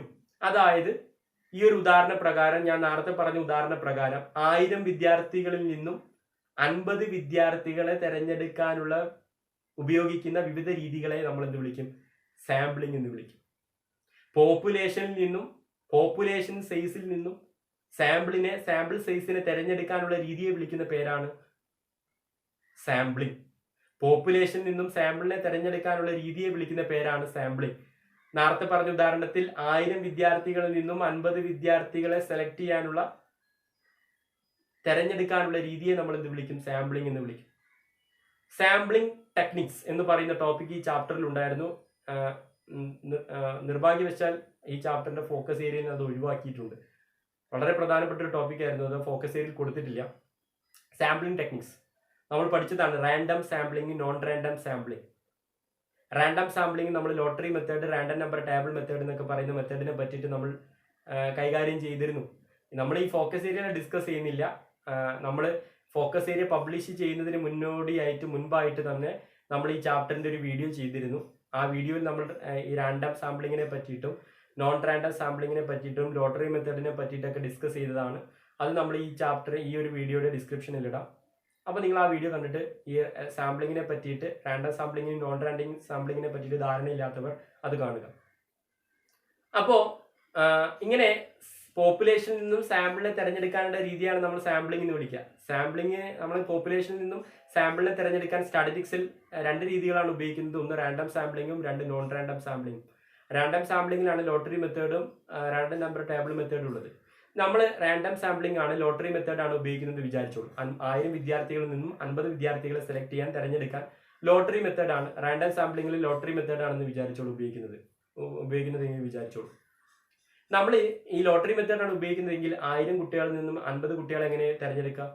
ആ സ്കൂളിലെ 1000 വിദ്യാർത്ഥികളുടെ പേരും നമ്മളൊരു കടലാസിൽ എഴുതി, ആ കടലാസ് നിശ്ചിത വലിപ്പത്തിൽ മടക്കി ചുരുട്ടി ഒരു ബോക്സിലിടുകയും ആ ബോക്സ് 2-3 പ്രാവശ്യം കുലുക്കിയിട്ട് അതിൽ നിന്നും 50 വിദ്യാർത്ഥികളുടെ പേരെഴുതിയ കടലാസ് എടുക്കുകയും അങ്ങനെ നമ്മൾ ഡാറ്റ കളക്ട് ചെയ്യുന്ന ഒരു മെത്തേഡാണ് എന്ത്? റാൻഡം, ഈ ഒരു lottery method. Random number table method അല്ല, ലോട്ടറി മെത്തേഡ്. അപ്പൊ ലോട്ടറി മെത്തേഡ് പ്രകാരം എങ്ങനെയാണ് പോപ്പുലേഷനിൽ നിന്നും സാമ്പിളിനെ തെരഞ്ഞെടുക്കുന്നത്? ഈ ഒരു ഉദാഹരണ പ്രകാരം ഞാൻ 1000 വിദ്യാർത്ഥികളുടെ പേര് ഞാനൊരു കടലാസിൽ എഴുതുകയും ആ കടലാസിൽ എഴുതിയ പേരുകൾ ഞാൻ കൃത്യമായ വലിപ്പത്തിൽ മടക്കി ഒരു ബോക്സിൽ നിക്ഷേപിക്കുകയും ആ ബോക്സിൽ നിന്നും 1000 വിദ്യാർത്ഥികളുടെ പേരെഴുതിയ കടലാസിൽ 50 പേരെഴുതിയ കടലാസ് ഞാൻ എടുക്കുകയും അങ്ങനെ തെരഞ്ഞെടുക്കുന്ന രീതിയാണിത്, ഈ ഒരു ലോട്ടറി മെത്തേഡ്. അപ്പോൾ ഇങ്ങനെ നമുക്ക് പോപ്പുലേഷനിൽ നിന്നും സാമ്പിളിനെ തെരഞ്ഞെടുക്കാൻ വിവിധ രീതികളുണ്ട്. ഇങ്ങനെ പോപ്പുലേഷനിൽ നിന്നും സാമ്പിളിനെ തെരഞ്ഞെടുക്കുന്ന രീതിയാണ് നമ്മൾ സാമ്പിളിംഗ് എന്ന് വിളിക്കുന്നത്. പോപ്പുലേഷനിൽ നിന്നും സാമ്പിളിനെ തെരഞ്ഞെടുക്കുന്ന രീതിയെ നമ്മൾ സാമ്പിളിംഗ് എന്ന് വിളിക്കും. ഇങ്ങനെ സാമ്പിളിംഗ് എന്താണെന്ന് പഠിച്ചതിന് ശേഷം പിന്നീട് പഠിക്കാനുള്ളതാണ് സാമ്പിൾ ഡിസൈൻ. എന്താ സാമ്പിൾ ഡിസൈൻ അഥവാ സാമ്പിളിംഗ് ഡിസൈൻ എന്ന് പറഞ്ഞാൽ എന്താണ്? പോപ്പുലേഷനിൽ നിന്നും എത്ര സാമ്പിളിനെ തെരഞ്ഞെടുക്കണം എന്നതിനെ കുറിച്ചുള്ള ഒരു പ്ലാനിങ്ങിനെയാണ് നമ്മൾ സാമ്പിൾ ഡിസൈൻ എന്ന് വിളിക്കുന്നത്. പോപ്പുലേഷനിൽ നിന്നും എത്ര സാമ്പിളിനെ തെരഞ്ഞെടുക്കണം എന്നതിനെ കുറിച്ചുള്ള ഒരു പ്ലാനിങ് ആണെന്ത്? സാമ്പിളിംഗ് ഡിസൈൻ അഥവാ സാമ്പിൾ ഡിസൈൻ. അപ്പൊ ഇത്രയാണ് നിങ്ങൾ സെൻസസ് സർവേ എന്താണ്, സാമ്പിൾ സർവേ എന്താണെന്ന് പഠിക്കുന്നതിന് മുൻപായിട്ട് നിങ്ങൾ അറിഞ്ഞിരിക്കേണ്ട ടേമുകൾ. ആദ്യം നമ്മൾ എന്ത് പഠിച്ചു? യൂണിറ്റ് എന്താണെന്ന് പഠിച്ചു. എന്താണ് യൂണിറ്റ് എന്ന് പറഞ്ഞാല്? നമ്മുടെ അന്വേഷണ മണ്ഡലത്തിലെ എല്ലാ വ്യക്തികളെയും നമ്മൾ എന്ത് പറയും? ഓരോ യൂണിറ്റ് എന്ന് വിളിക്കും. നമ്മുടെ അന്വേഷണ മണ്ഡലത്തിലെ അന്വേഷകന്റെ അന്വേഷണ മണ്ഡലത്തിലെ എല്ലാ വ്യക്തികളെയും നമ്മൾ ഓരോ യൂണിറ്റുകൾ എന്നറിയപ്പെടും. 1000 വിദ്യാർത്ഥികളെ കുറിച്ചാണ് പഠിക്കാൻ ഉദ്ദേശിക്കുന്നതെങ്കിൽ ഈ 1000 വിദ്യാർത്ഥികൾ, ഓരോ വിദ്യാർത്ഥികൾ എന്താണ്? ഓരോ യൂണിറ്റുകളാണ്. ഓരോ വിദ്യാർത്ഥികളും ഓരോ യൂണിറ്റുകളാണെന്ന് നമുക്ക് പറയാം. ഇങ്ങനെ യൂണിറ്റ് എന്താണെന്ന് പഠിച്ചതിന് ശേഷം പിന്നീട് നമ്മൾ പഠിച്ചത് എന്താണ്? പോപ്പുലേഷൻ. നമ്മൾ ആരെ കുറിച്ചിട്ടാണോ പഠിക്കാൻ ഉദ്ദേശിക്കുന്നത് അവരെയാണ് നമ്മൾ പോപ്പുലേഷൻ എന്ന് പറയുന്നത്. നമ്മൾ പഠിക്കാൻ പോകുന്നത് വിദ്യാർത്ഥികളെ കുറിച്ചിട്ടാണെങ്കിൽ സ്റ്റുഡൻസ് ആണ്, വിദ്യാർത്ഥികളാണ് നമ്മുടെ പോപ്പുലേഷൻ. അതിനുശേഷം നമ്മൾ പോപ്പുലേഷൻ സൈസ് എന്താണെന്ന് പഠിച്ചു. പോപ്പുലേഷൻ സൈസ് എന്ന് പറഞ്ഞാൽ എന്താ? പോപ്പുലേഷനിൽ അടങ്ങിയിരിക്കുന്ന യൂണിറ്റുകളുടെ എണ്ണത്തിനെയാണ് നമ്മൾ പോപ്പുലേഷൻ സൈസ് എന്ന് വിളിക്കുന്നത്. നമ്മുടെ പോപ്പുലേഷൻ വിദ്യാർത്ഥികളായിരുന്നു. നമ്മുടെ പോപ്പുലേഷൻ വിദ്യാർത്ഥികളായതുകൊണ്ട് തന്നെ 1000 വിദ്യാർത്ഥികളാണ് ഉണ്ടായിരുന്നത്. നമ്മുടെ പോപ്പുലേഷൻ സൈസ് അതുകൊണ്ട് എത്രയായി? 1000 അപ്പൊ പോപ്പുലേഷൻ സൈസ് എന്ന് പറഞ്ഞാൽ എന്താ? പോപ്പുലേഷനിൽ അടങ്ങിയിരിക്കുന്ന യൂണിറ്റുകളുടെ എണ്ണത്തിന്, ആകെ എണ്ണത്തിന് നമ്മൾ എന്ത് വിളിക്കും? പോപ്പുലേഷൻ സൈസ് എന്ന് വിളിക്കും. ഇങ്ങനെ പോപ്പുലേഷൻ സൈസ് എന്താണെന്ന് പഠിച്ചതിന് ശേഷം പിന്നീട് പഠിക്കേണ്ട ബേസിക് ടേം എന്തായിരുന്നു? സാമ്പിൾ എന്താണെന്ന് പഠിക്കാനുണ്ടായിരുന്നു. സാമ്പിൾ എന്ന് പറഞ്ഞാൽ എന്താ? പോപ്പുലേഷന്റെ പ്രാതിനിധ്യ സ്വഭാവം അടങ്ങിയ കുറച്ച് എണ്ണം യൂണിറ്റുകളെ നമ്മൾ എന്ത് വിളിക്കുന്നു? സാമ്പിൾ എന്ന് വിളിക്കുന്നു. നമ്മൾ 1000 കുട്ടികളിൽ നിന്ന് വിവരങ്ങൾ ശേഖരിക്കുന്നതിന് പകരം 50 കുട്ടികളിൽ നിന്ന് വിവരങ്ങൾ ശേഖരിക്കുന്നതെങ്കിൽ നമ്മുടെ സാമ്പിൾ എന്ന് പറയുന്നത് ഈ 50 കുട്ടികളാണ്, വിദ്യാർത്ഥികളാണ്. അതിനുശേഷം നമ്മൾ സാമ്പിൾ സൈസ് എന്താണെന്ന് പഠിച്ചു. എന്താ സാമ്പിൾ സൈസ് എന്ന് പറഞ്ഞാൽ? പോപ്പുലേഷനിൽ ഈ സാമ്പിളിൽ അടങ്ങിയിരിക്കുന്ന പോപ്പുലേഷനിലല്ല സാമ്പിളിൽ അടങ്ങിയിരിക്കുന്ന യൂണിറ്റുകളുടെ എണ്ണത്തിന് നമ്മൾ സാമ്പിൾ സൈസ് എന്ന് വിളിക്കും. 50 കുട്ടികളാണ് നമ്മൾ തിരഞ്ഞെടുക്കുന്നതെങ്കിൽ നമ്മുടെ 1000 കുട്ടികളിൽ നിന്നും 50 കുട്ടികളാണ് തിരഞ്ഞെടുക്കുന്നതെങ്കിൽ നമ്മുടെ സാമ്പിൾ സൈസ് എന്ന് പറയുന്നത് എത്രയാണ്? 50 ആണ്. അപ്പോൾ സാമ്പിൾ സൈസ് എന്ന് പറഞ്ഞാൽ എന്താ? സാമ്പിളിൽ അടങ്ങിയിരിക്കുന്ന യൂണിറ്റുകളുടെ എണ്ണത്തിനെ നമ്മൾ സാമ്പിൾ സൈസ് എന്ന് വിളിക്കും. ഇങ്ങനെ സാമ്പിൾ സൈസ് പഠിച്ചതിന് ശേഷം പിന്നീട് നമ്മൾ എന്താ പഠിച്ചത്? സാമ്പിളിംഗ് എന്താണെന്ന് പഠിച്ചു. എന്താ സാമ്പിളിംഗ് എന്ന് പറഞ്ഞാൽ? പോപ്പുലേഷനിൽ നിന്നും സാമ്പിളിനെ തിരഞ്ഞെടുക്കാനുള്ള രീതിയാണ് നമ്മൾ സാമ്പിളിംഗ് എന്ന് വിളിക്കുന്നത്. പോപ്പുലേഷനിൽ നിന്നും സാമ്പിളിനെ തിരഞ്ഞെടുക്കാൻ 2 രീതിയുണ്ട്. റാൻഡം സാമ്പിളിംഗ് ഉണ്ട്, നോൺ റാൻഡം സാമ്പിളിംഗ് ഉണ്ട്. റാൻഡം സാമ്പിളിംഗിൽ ലോട്ടറി മെത്തേഡ് ഉണ്ട്, റാൻഡം നമ്പർ ടേബിൾ മെത്തേഡ് ഉണ്ട്. അതിനെ പറ്റിയിട്ട് നമുക്ക് ഫോക്കസ് ഏരിയയിൽ പഠിക്കാനില്ല. പിന്നീട് നമ്മൾ സാമ്പിളിംഗ് എന്ന് പറയുന്ന രീതിയെ പഠിച്ചതിന് ശേഷം പിന്നീട് നമ്മൾ പഠിച്ചത് എന്താണ്? സാമ്പിൾ ഡിസൈൻ പഠിച്ചു. എന്താ സാമ്പിൾ ഡിസൈൻ എന്ന് പറഞ്ഞാൽ? പോപ്പുലേഷനിൽ നിന്നും സാമ്പിളിനെ തിരഞ്ഞെടുക്കുന്നതിനുള്ള പ്ലാനിങ് ആണ് നമ്മൾ എന്ത് വിളിക്കുക? സാമ്പിൾ ഡിസൈൻ എന്ന് വിളിക്കുക. പോപ്പുലേഷനിൽ നിന്നും സാമ്പിളിനെ തിരഞ്ഞെടുക്കുന്നതിന് മുൻപായിട്ട് നമ്മൾ നടത്തുന്ന പ്ലാനിങ് ആണെന്ത്? Sample design. അതായത് പോപ്പുലേഷനിൽ നിന്നും നമ്മൾ എത്ര സാമ്പിളിനെ തിരഞ്ഞെടുക്കണം അതിനെ പറ്റിയിട്ട് നമ്മൾ നടത്തുന്ന പ്ലാനിങ് ആണെന്ത്? Sample design. അപ്പോൾ അതാണ് സാമ്പിൾ ഡിസൈൻ. ഇനി നമുക്ക് എന്താണ് സെൻസസ് സർവേ, എന്താണ് സാമ്പിൾ സർവേ എന്ന് നമുക്ക് നോക്കാം. എന്താണ് സെൻസസ് സർവേ എന്ന് പറഞ്ഞാൽ? ആദ്യം നമുക്ക് സെൻസസ് സർവേ നോക്കാം. പോപ്പുലേഷനിലെ എല്ലാ യൂണിറ്റുകളിൽ നിന്നും വിവരങ്ങൾ ശേഖരിക്കുകയാണെങ്കിൽ ആ മെത്തേഡിനെ വിളിക്കുന്ന പേരാണ് സെൻസസ് സർവേ മെത്തേഡ്. പോപ്പുലേഷനിലെ എല്ലാ യൂണിറ്റുകളിൽ നിന്നും വിവരങ്ങൾ ശേഖരിക്കപ്പെടുന്ന രീതിയാണെന്ത്? സെൻസസ് സർവേ രീതി. ഓൺലൈൻ ക്ലാസ് കുട്ടികൾക്ക് എത്രത്തോളം ഉപകാരപ്പെട്ടു എന്ന് പറയുന്ന വിഷയത്തിനെ പറ്റിയിട്ട് ഞാൻ പഠിക്കുമ്പോൾ എൻ്റെ പോപ്പുലേഷൻ സൈസ് എന്ന് പറയുന്നത് 1000 ആണെങ്കിൽ ഈ 1000 വിദ്യാർത്ഥികളിൽ നിന്നും ഞാൻ വിവരങ്ങൾ ശേഖരിക്കുകയാണെങ്കിൽ ആ മെത്തേഡിനെ വിളിക്കുന്ന പേരാണ് സെൻസസ് സർവേ മെത്തേഡ്. അപ്പൊ അതാണ് സെൻസസ് സർവേ മെത്തേഡ്. അപ്പൊ സെൻസസ് സർവേ മെത്തേഡ് പ്രകാരം പോപ്പുലേഷനിലെ എല്ലാ യൂണിറ്റുകളിൽ നിന്നും എന്യൂമറേറ്റർ അന്വേഷകൻ വിവരങ്ങൾ ശേഖരിക്കും. ആ ഒരു മെത്തേഡിനെ വിളിക്കുന്ന പേരാണ് സെൻസസ് സർവേ മെത്തേഡ്. പിന്നീട് സെൻസസ് സർവേ മെത്തേഡിനോടൊപ്പം പഠിക്കുന്ന മറ്റൊരു ടേം എന്താണ്? Sample survey method. എന്താ സാമ്പിൾ സർവേ മെത്തേഡ്? ആ വാക്കിൽ നിന്നുണ്ട് ഉത്തരം. പോപ്പുലേഷനിലെ എല്ലാ യൂണിറ്റുകളിൽ നിന്നും വിവരങ്ങൾ ശേഖരിക്കപ്പെടുന്നില്ല. സാമ്പിൾ സർവേ മെത്തേഡ് പ്രകാരം പോപ്പുലേഷനിലെ സാമ്പിളുകളിൽ നിന്നും പോപ്പുലേഷനിൽ അടങ്ങിയിരിക്കുന്ന ചില പ്രാതിനിധ്യ യൂണിറ്റുകളിൽ നിന്ന് മാത്രമേ വിവരങ്ങൾ ശേഖരിക്കുന്നുള്ളൂ എങ്കിൽ അത്തരം മെത്തേഡിനെ വിളിക്കുന്ന പേരാണ് സാമ്പിൾ സർവേ മെത്തേഡ്. അല്ലെങ്കിൽ നമുക്ക് ഇങ്ങനെയും പറയാം, സാമ്പിളുകളിൽ നിന്നും മാത്രമേ നമ്മൾ വിവരങ്ങൾ ശേഖരിക്കപ്പെടുന്നുള്ളൂ എങ്കിൽ അത്തരം മെത്തേഡിനെ വിളിക്കുന്ന പേരാണ് സാമ്പിൾ സർവേ മെത്തേഡ്. നേരത്തെ പറഞ്ഞ ഉദാഹരണ പ്രകാരം 1000 വിദ്യാർത്ഥികളിൽ നിന്നും ഞാൻ ഓൺലൈൻ ക്ലാസ് എത്രത്തോളം ഉപകാരപ്പെട്ടു എന്ന് പറയുന്ന വിഷയത്തിനെ പറ്റിയിട്ട് വിവരങ്ങൾ ശേഖരിക്കുന്നതിന് പകരം ഞാൻ 50 വിദ്യാർത്ഥികളുടെ കയ്യിൽ നിന്നാണ് ഞാൻ ഓൺലൈൻ ക്ലാസ് എത്രത്തോളം ഉപകാരപ്പെട്ടു എന്നത് 50 കുട്ടികളിൽ നിന്ന് മാത്രമേ ഞാൻ ചോദിച്ചിട്ട് വിവരങ്ങൾ ശേഖരിക്കുന്നുള്ളൂ എങ്കിൽ ആ മെത്തേഡിനെ വിളിക്കുന്ന പേരാണ് സാമ്പിൾ സർവേ മെത്തേഡ്. അപ്പോൾ ഈ സെൻസസ് സർവേ മെത്തേഡ് പ്രകാരം പോപ്പുലേഷനിലെ എല്ലാ യൂണിറ്റുകളിൽ നിന്നും വിവരങ്ങൾ ശേഖരിക്കുന്ന മെത്തേഡാണ് സെൻസസ് സർവേ മെത്തേഡ്.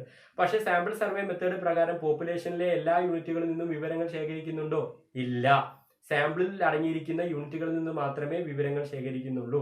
ഇങ്ങനെ കുറച്ചെണ്ണം യൂണിറ്റുകളിൽ നിന്ന് മാത്രമേ വിവരങ്ങൾ ശേഖരിക്കുന്നുള്ളൂ എങ്കിൽ ആ മെത്തേഡിനെ വിളിക്കുന്ന പേരാണ് സാമ്പിൾ സർവേ മെത്തേഡ്. ഞാൻ ആ പറഞ്ഞ ഉദാഹരണ പ്രകാരം 1000 വിദ്യാർത്ഥികളാണ് ഞാൻ എൻ്റെ പഠനത്തിന് വിധേയമാക്കുന്നത്. ഓൺലൈൻ ക്ലാസ് കുട്ടികൾക്ക് എത്രത്തോളം ഉപകാരപ്പെട്ടു എന്ന് പറയുന്ന വിഷയവുമായി ബന്ധപ്പെട്ട് പഠന വിധേയമാക്കുന്നത് 1000 വിദ്യാർത്ഥികളാണ്. ഈ 1000 വിദ്യാർത്ഥികളിൽ നിന്നും ഞാൻ വിവരങ്ങൾ ശേഖരിച്ചിട്ട് പഠനം നടത്തുകയാണെങ്കിൽ ആ മെത്തേഡിനെ വിളിക്കുന്ന പേരാണ് സെൻസസ് സർവേ മെത്തേഡ്. ഇനി ഞാൻ ഇതിൽ നിന്ന് 50 or 100 വിദ്യാർത്ഥികളിൽ എടുത്തുനിന്ന് മാത്രമേ വിവരങ്ങൾ ശേഖരിക്കുന്നുള്ളൂ എങ്കിൽ ആ മെത്തേഡിനെ വിളിക്കുന്ന പേരാണ് സാമ്പിൾ സർവേ മെത്തേഡ്. അപ്പൊ ഇപ്പൊ നമ്മൾ എന്താണ് സെൻസസ് സർവേ മെത്തേഡ്, എന്താണ് സാമ്പിൾ സർവേ മെത്തേഡ് എന്നതാണ് നോക്കിയത്. പിന്നീട് ഈ ചാപ്റ്ററിൽ പഠിക്കേണ്ട അടുത്തൊരു ഫോക്കസ് ഏരിയയുമായി ബന്ധപ്പെട്ട ടോപ്പിക് എന്താണ്? Sampling errors and non sampling errors. Sampling പിഴവുകളും സാമ്പിളിംഗിലൂടെ അല്ലാതെ ഉണ്ടാകുന്ന പിഴവുകളും.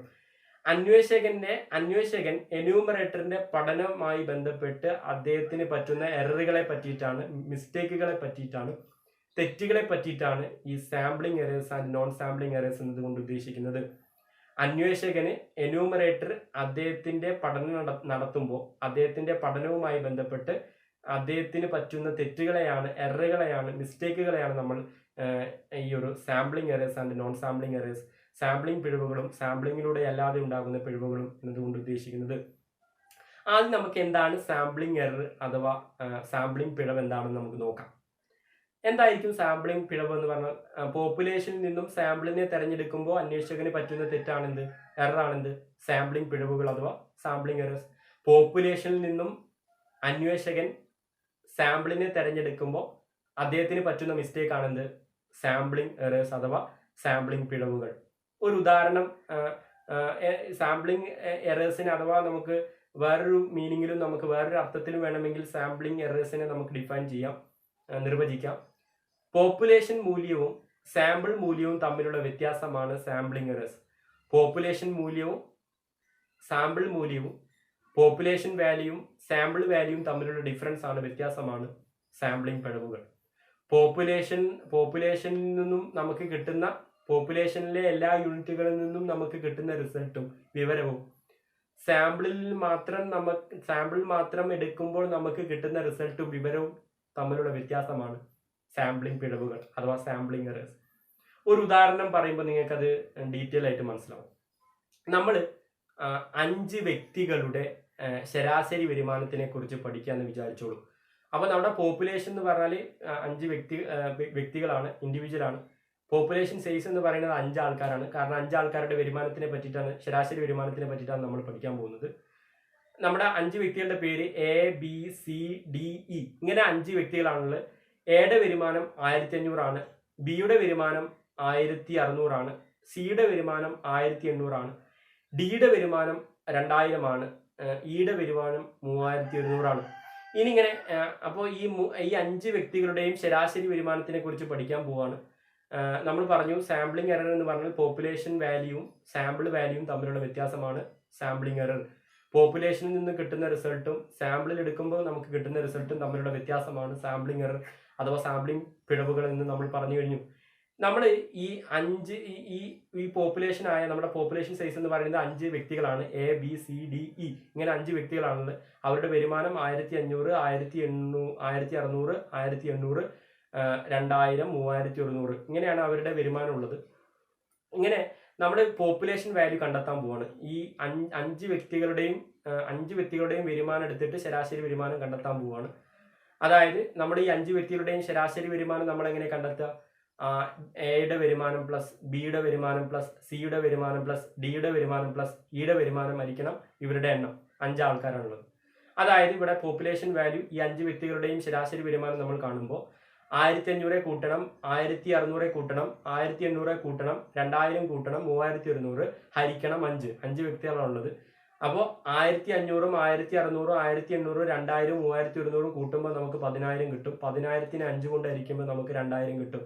ഇപ്പൊ നമുക്ക് കിട്ടിയ 2000നെ നമുക്ക് പോപ്പുലേഷൻ വാല്യൂ എന്ന് വിളിക്കാം. അതായത് പോപ്പുലേഷനിൽ അടങ്ങിയിരിക്കുന്ന എല്ലാ യൂണിറ്റുകളിൽ നിന്നും വിവരങ്ങൾ ശേഖരിച്ചിട്ട് കിട്ടുന്ന റിസൾട്ടാണ് പോപ്പുലേഷൻ വാല്യൂ. ഇപ്പൊ നമുക്ക് കിട്ടിയ 5 ആളുകളുടെയും വരുമാനം നമ്മൾ ശരാശരി വരുമാനം കാണാൻ വേണ്ടിയിട്ട് 5 ആൾക്കാരുടെയും വരുമാനം ഉപയോഗിച്ചിട്ട് നമുക്ക് കിട്ടിയ ശരാശരി വരുമാനം 2000 ആണ് പോപ്പുലേഷൻ വാല്യൂ. അതാണ് പോപ്പുലേഷൻ വാല്യൂ 2000 ആണ്. ഇനി നമ്മൾ സാമ്പിൾ മെത്തേഡാണ് ഉപയോഗിക്കുന്നത് വിചാരിച്ചോളൂ. സാമ്പിൾ മെത്തേഡാണ് ഉപയോഗിക്കുന്നതെങ്കിൽ 5 പോപ്പുലേഷൻ സൈസിൽ നിന്നും 5 ആൾക്കാരുടെയും ശരാശരി വരുമാനം നമ്മൾ കാണൂല. 5 ആൾക്കാർ ഈ ABCDE ഇങ്ങനെ ഇതിൽ അടങ്ങിയിരിക്കുന്ന ഉദാഹരണത്തിന് 2 ആൾക്കാരെ മാത്രമേ നമ്മൾ എടുക്കുന്നുള്ളൂ വിചാരിച്ചോളൂ. നമ്മൾ സാമ്പിൾ ആയിട്ട് 2 ആൾക്കാരെ എടുക്കുന്നുള്ളൂ. അതായത് ബിയും ഡിയും നമ്മൾ എടുക്കുകയാണ്. ബിന്റെയും ഡിയുടെയും വരുമാനം ഉപയോഗിച്ചുകൊണ്ട് നമ്മൾ ഈ 5 പേരുടെയും ശരാശരി വരുമാനം പഠിക്കാൻ പോവാണ്. അപ്പോൾ ബിയുടെ വരുമാനം എത്രയാണ് നമുക്കറിയാം, എത്രയാണ് 1600 ആണ്. ഡിയുടെ വരുമാനം എത്രയാണ് 2000 ആണ്. ഇനി ബിയുടെയും ഡിയുടെയും ശരാശരി വരുമാനം കണ്ടെത്താൻ പോവാണ്. അതായത് 1600 പ്ലസ് 2000 ഹരിക്കണം 2. 1600 2000 കൂട്ടിയാൽ 3600 ആണ്. 3600 2 കൊണ്ട് ഹരിച്ചാൽ 1800. അപ്പൊ ഇങ്ങനെ ഇപ്പൊ കിട്ടിയ 1800 എന്താണ്? സാമ്പിൾ വാല്യൂ ആണ്.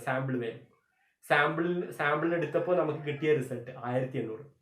പോപ്പുലേഷൻ എടുത്തപ്പോൾ നമുക്ക് കിട്ടിയ റിസൾട്ട് എത്രയായിരുന്നു? 2000.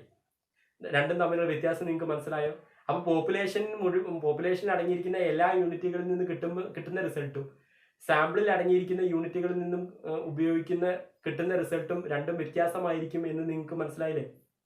ഈ 2 പേരുടെയും മാത്രം വരുമാനം എടുത്തിട്ട് 5 പേരുടെയും ശരാശരി വരുമാനം 1800 ആണെന്ന് പറയുന്നത് തെറ്റല്ലേ?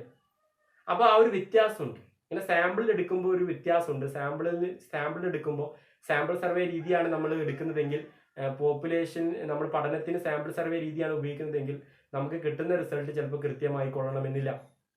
നമ്മൾ 2 ആൾക്കാരുടെ ബിന്റെയും ഡിയുടെയും ശരാശരി വരുമാനം കണ്ടപ്പോൾ നമുക്ക് 1800 ആണ് കിട്ടിയത്. 5 പേരുടെയും ശരാശരി വരുമാനം കണ്ടപ്പോൾ നമുക്ക് 2000 ആണ് കിട്ടിയത്. ബിഡിയും ഡിഡിയും മാത്രം വരുമാനം എടുത്തുകൊണ്ട് 5 പേരുടെയും ശരാശരി വരുമാനം 1800 ആണ് എന്നാണ് നമ്മൾ പഠന വിധേയമാക്കിയിരുന്നതെങ്കിൽ നമ്മുടെ പഠനം തെറ്റായിരുന്നു. അപ്പോൾ ഇങ്ങനെ നമുക്ക് കിട്ടിയ പോപ്പുലേഷൻ വാല്യൂ 2000, സാമ്പിൾ വാല്യൂ 1800. 2000ഉം 1800ഉം തമ്മിലുള്ള വ്യത്യാസം 200. അപ്പോൾ സാമ്പിളിംഗ് എറർ എന്ന് പറയുന്നത് പോപ്പുലേഷൻ വാല്യൂയും സാമ്പിൾ വാല്യൂയും തമ്മിലുള്ള വ്യത്യാസമാണ്. പോപ്പുലേഷൻ വാല്യൂ ഈ ഒരു എക്സാമ്പിൾ പ്രകാരം 2000 ആണ്. സാമ്പിൾ വാല്യൂ ഒരു എക്സാമ്പിൾ പ്രകാരം 1800 ആണ്. 2000ഉം 1800ഉം തമ്മിലുള്ള വ്യത്യാസം 200. അപ്പോൾ അതാണ് സാമ്പിളിംഗ് എറർ. അപ്പോൾ എന്താണ് സാമ്പിളിംഗ് എറർ എന്ന് പറഞ്ഞാൽ പോപ്പുലേഷൻ മൂല്യവും സാമ്പിൾ മൂല്യവും തമ്മിലുള്ള വ്യത്യാസമാണ് സാമ്പിളിംഗ് എറർ. അതായത് പോപ്പുലേഷനിൽ നിന്നും സാമ്പിളിനെ തിരഞ്ഞെടുക്കുമ്പോൾ ഒരു അന്വേഷകന് ഒരു എന്യൂമറേറ്റർക്ക് പറ്റുന്ന മിസ്റ്റേക്കാണ് സാമ്പിളിംഗ് എറർ. അപ്പോൾ ഇങ്ങനെ സാമ്പിളിംഗ് എറർ പഠിച്ചതിന് ശേഷം പിന്നീട് പഠിക്കുന്നത് നോൺ സാമ്പിളിംഗ് എറർ. എന്തായിരിക്കും നോൺ സാമ്പിളിംഗ് എറർ?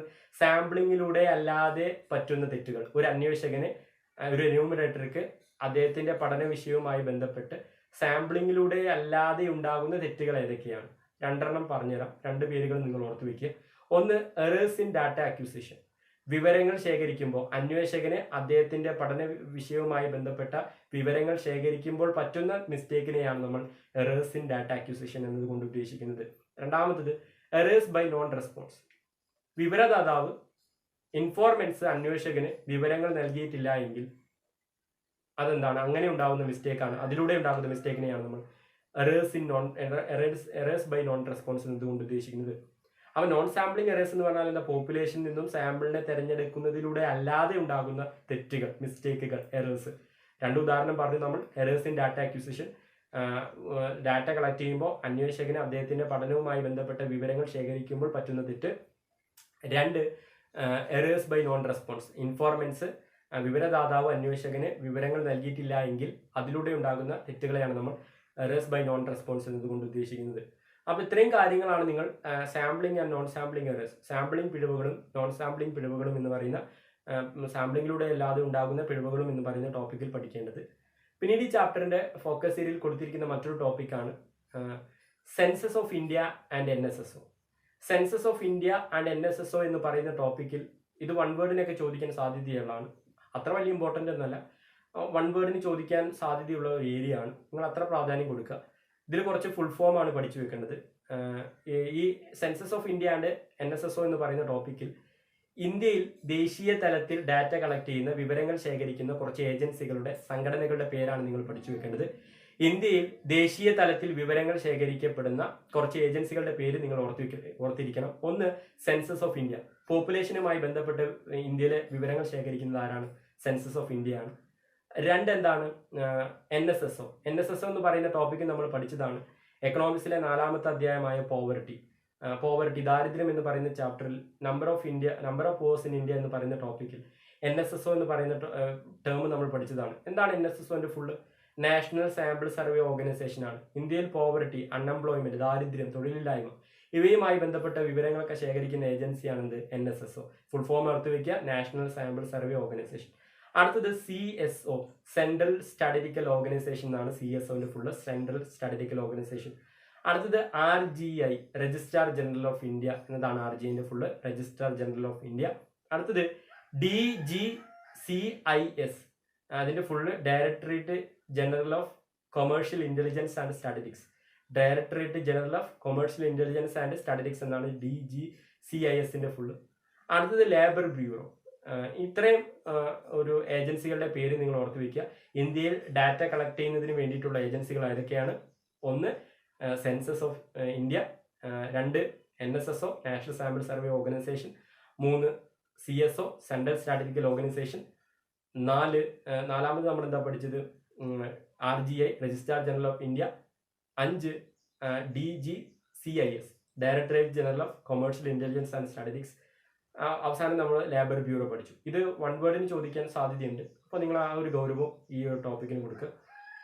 അപ്പോൾ പിന്നീട് ഈ ചാപ്റ്ററിൽ കൺക്ലൂഷൻ ആണ് പഠിക്കാനുള്ളത്. ഈ ചാപ്റ്ററിന്റെ കൺക്ലൂഷനിൽ, ഉപസംഹാരത്തിൽ ഈ ചാപ്റ്ററിൽ എന്തൊക്കെ പഠിച്ചു എന്നതിനെ പറ്റിയിട്ടാണ് പഠിക്കാനുള്ളത്. ഈ ചാപ്റ്ററിൽ നമ്മൾ ആദ്യം നോക്കിയത് എന്താണ്? ഇൻട്രൊഡക്ഷനിൽ വാട്ട് ഈസ് ഡാറ്റ, എന്താണ് ഡാറ്റ നോക്കി, ഡാറ്റയുടെ ക്ലാസിഫിക്കേഷൻ നോക്കി, ആരാണ് എന്യൂമറേറ്റർ, ആരാണ് ഇൻഫോർമൻസ് എന്ന് നോക്കി. അതിനുശേഷം നമ്മൾ പഠിച്ചത് what are the sources of data, ഡാറ്റയുടെ സ്രോതസ്സുകൾ ഏതൊക്കെയാണെന്ന് പഠിച്ചു. അതിൽ പ്രൈമറി ഡാറ്റ പഠിച്ചു, സെക്കൻഡറി ഡാറ്റ പഠിച്ചു. അതിനുശേഷം നമ്മൾ പിന്നീട് പഠിച്ചത് എന്താണ്? How do we collect the primary data, എങ്ങനെ നമുക്ക് പ്രാഥമിക ദത്തം ശേഖരിക്കാം. 3 രീതികളെ പറ്റി പഠിച്ചു. ഡയറക്റ്റ് പേഴ്സണൽ ഇന്റർവ്യൂ, വ്യക്തികളോടുള്ള നേരിട്ടുള്ള അഭിമുഖം, ടെലിഫോൺ ഇന്റർവ്യൂ, ടെലിഫോൺ അഭിമുഖം, മെയിലിംഗ് ക്വസ്റ്റ്യർ, തപാൽ മുഖേനയുള്ള ചോദ്യാവലി. അതിനുശേഷം നമ്മൾ പഠിച്ച എന്തായിരുന്നു? Census survey and sample survey method. Census survey മെത്തേഡിനെ പറ്റിയിട്ടും സാമ്പിൾ സർവേ മെത്തേഡിനെ പറ്റിയിട്ടും പഠിച്ചു. അതിനുശേഷം നമ്മൾ sampling errors and non sampling errors, sampling പിഴവുകളും സാമ്പിളിങ്ങിലൂടെ അല്ലാതെ ഉണ്ടാകുന്ന പിഴവുകളും എന്ന് പറയുന്ന ടോപ്പിക്കിനെ പറ്റി പഠിച്ചു. അതിനുശേഷം നമ്മൾ നോക്കിയത് census of India and NSSO എന്ന് പറയുന്ന ടോപ്പിക്കാണ്. അതിൽ നമ്മൾ കുറച്ച് ഷോർട്ട് ഫോമുകളും ഫുൾ ഫോമുകളും പഠിച്ചു വെച്ചു. ഇന്ത്യയിലെ ഡാറ്റ കളക്ട് ചെയ്യുന്ന കുറച്ച് നാഷണൽ ലെവലിലുള്ള ദേശീയ തലത്തിലുള്ള ഏജൻസികളെ പറ്റി പഠിച്ചു. അപ്പോൾ ഇത്രയും കാര്യങ്ങളാണ് ഈ ചാപ്റ്ററിന്റെ ഫോക്കസ് ഏരിയയിൽ കൊടുത്തിട്ടുള്ളത്. നിങ്ങൾക്ക് ഇതൊക്കെ മനസ്സിലായിട്ടുണ്ടാവും എന്ന് വിചാരിക്കുന്നു. അടുത്തൊരു വീഡിയോയുമായി പിന്നീട് കാണാം. Thank you.